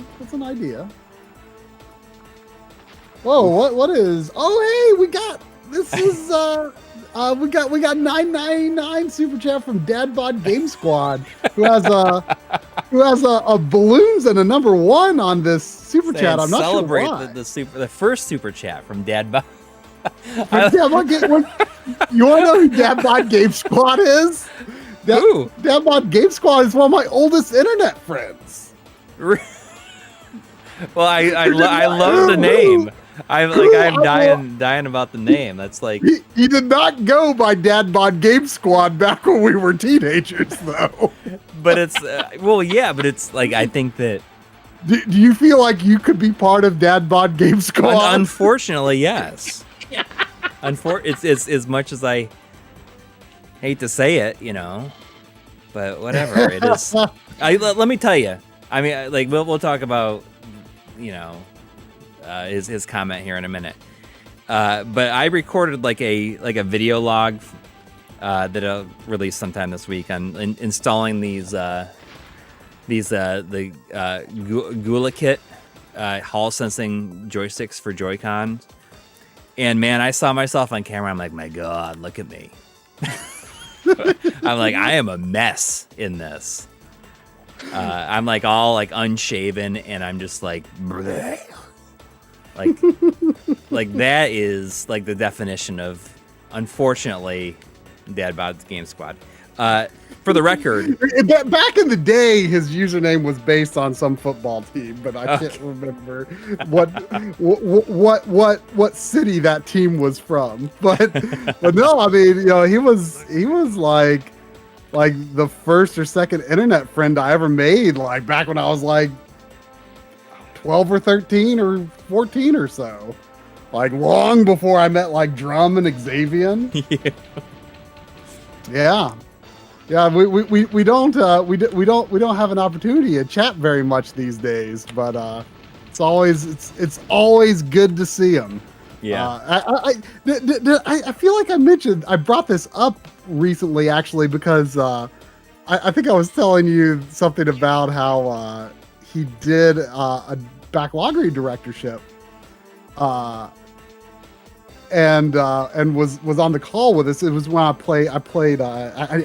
Unfortunately, I never got back to properly playing through this game like I intended to, and I'm gonna have to restart at this point. But I was really enjoying what I played so far of Sekiro.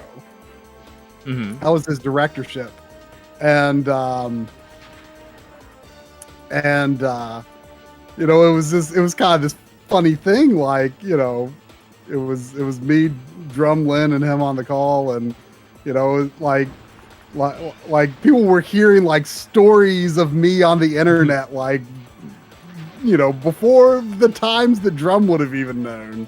So, you know, I remember Sephi said in the chat, thanks for adding to the Tri-Lore Dad Bod. Yeah, that's them's the old days. Them's the old days. But yeah, that's right. Nothing quite like Rare at their peak.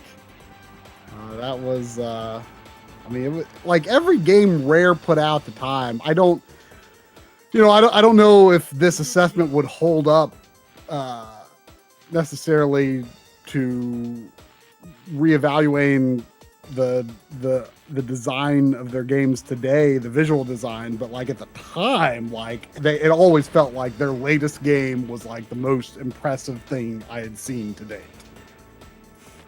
Like just like graphically, at least on the N64.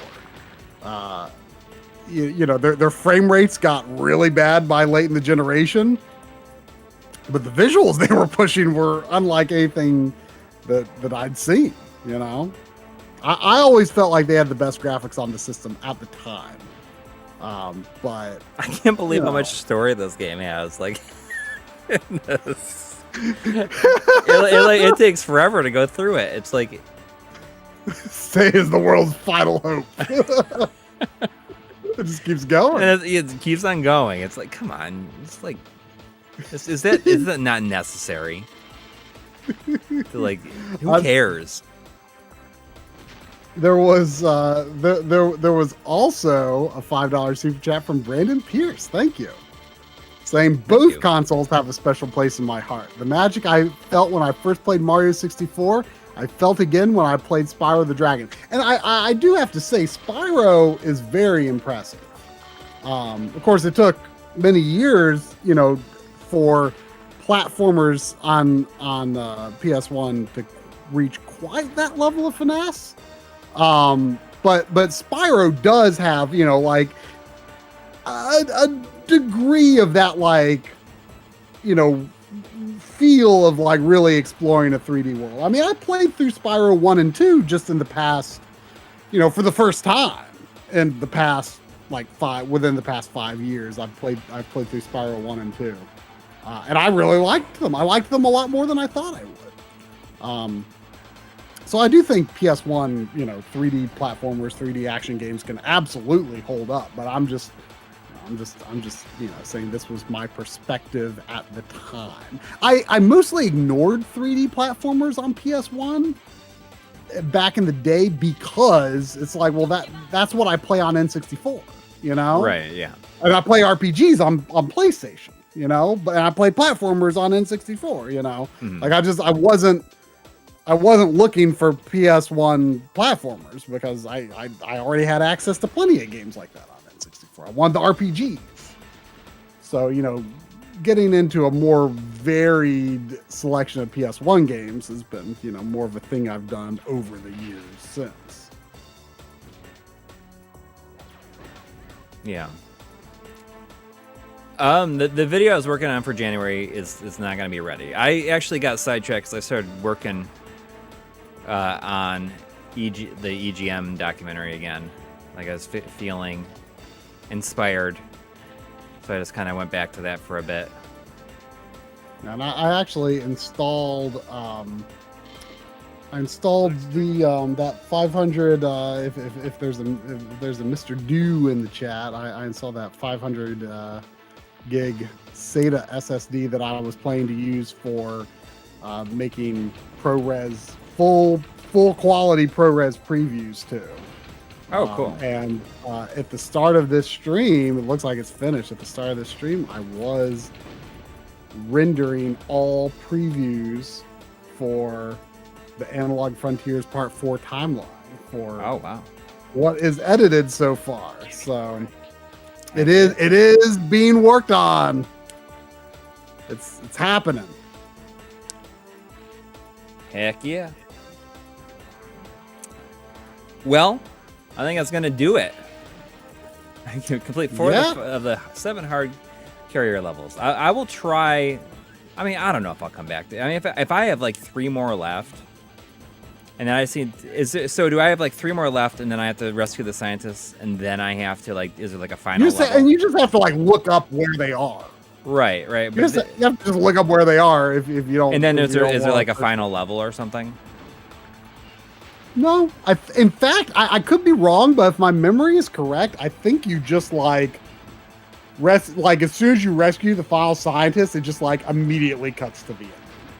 Really? Or if you found the scientists along the way, then it would cut to the ending after you finish. Right. The last level. But I could be wrong, but it's really simple. So I mean, you know what you should do? You should just look up some videos of those levels. Yeah. And get some ideas. Yeah. Because the game it's not that long, really. No. But like after you like do a bunch of like the post game stuff, like eventually you like literally take a rocket ship to the moon. And then after you do that, then you like go to Mercury, Mars, and then I think Neptune and Pluto, maybe? Like there's like 3 or 4 other planets that you go to beyond the moon. Oh. Well, I'll tell you right now, I ain't doing those. It's cool though because the gravity, there's like less gravity and stuff. It's kind of fun. But I know you won't. I mean, it might be more But fun. you know what? It's probably more fun if you don't have the stupid missile going through. Like then I'm fine. They're race levels, is what they are. They're just racing levels. Yeah. But you know what? Thanks for trying an N64 game, Coury. Thanks for trying. Yeah. Like once a year, I gotta try something new, right? One new game on the system. I think was it last year that I played? Did I play? No, I didn't play Mission Makers last year. It was the year before, I think. Did you ever finish that? No. But you finished Pokemon Snap. Yeah, I really like Pokemon Snap. And see, that's one of the N64 games that I'm just like, it's okay. I mean, it's like it was only really good because like of the experience that I had playing it. I mean, if it was just me playing it, I'd be like, what am I doing? I mean, honestly, like if I was just by myself, like I don't think that I would just be, playing it. Anyways, thank you to everybody who donated, and I hope everyone has a great week. And I'm gonna go find out if the Bengals lost. I assume that they probably did. Yeah. I mean, I'm not saying yeah to that. I'm assuming that they did. But it is what it is. Anyways, I hope everyone has a great week, and we'll see you next week. Take care. Good night. Bye. Don't give up. At the end, it said, "Don't give up."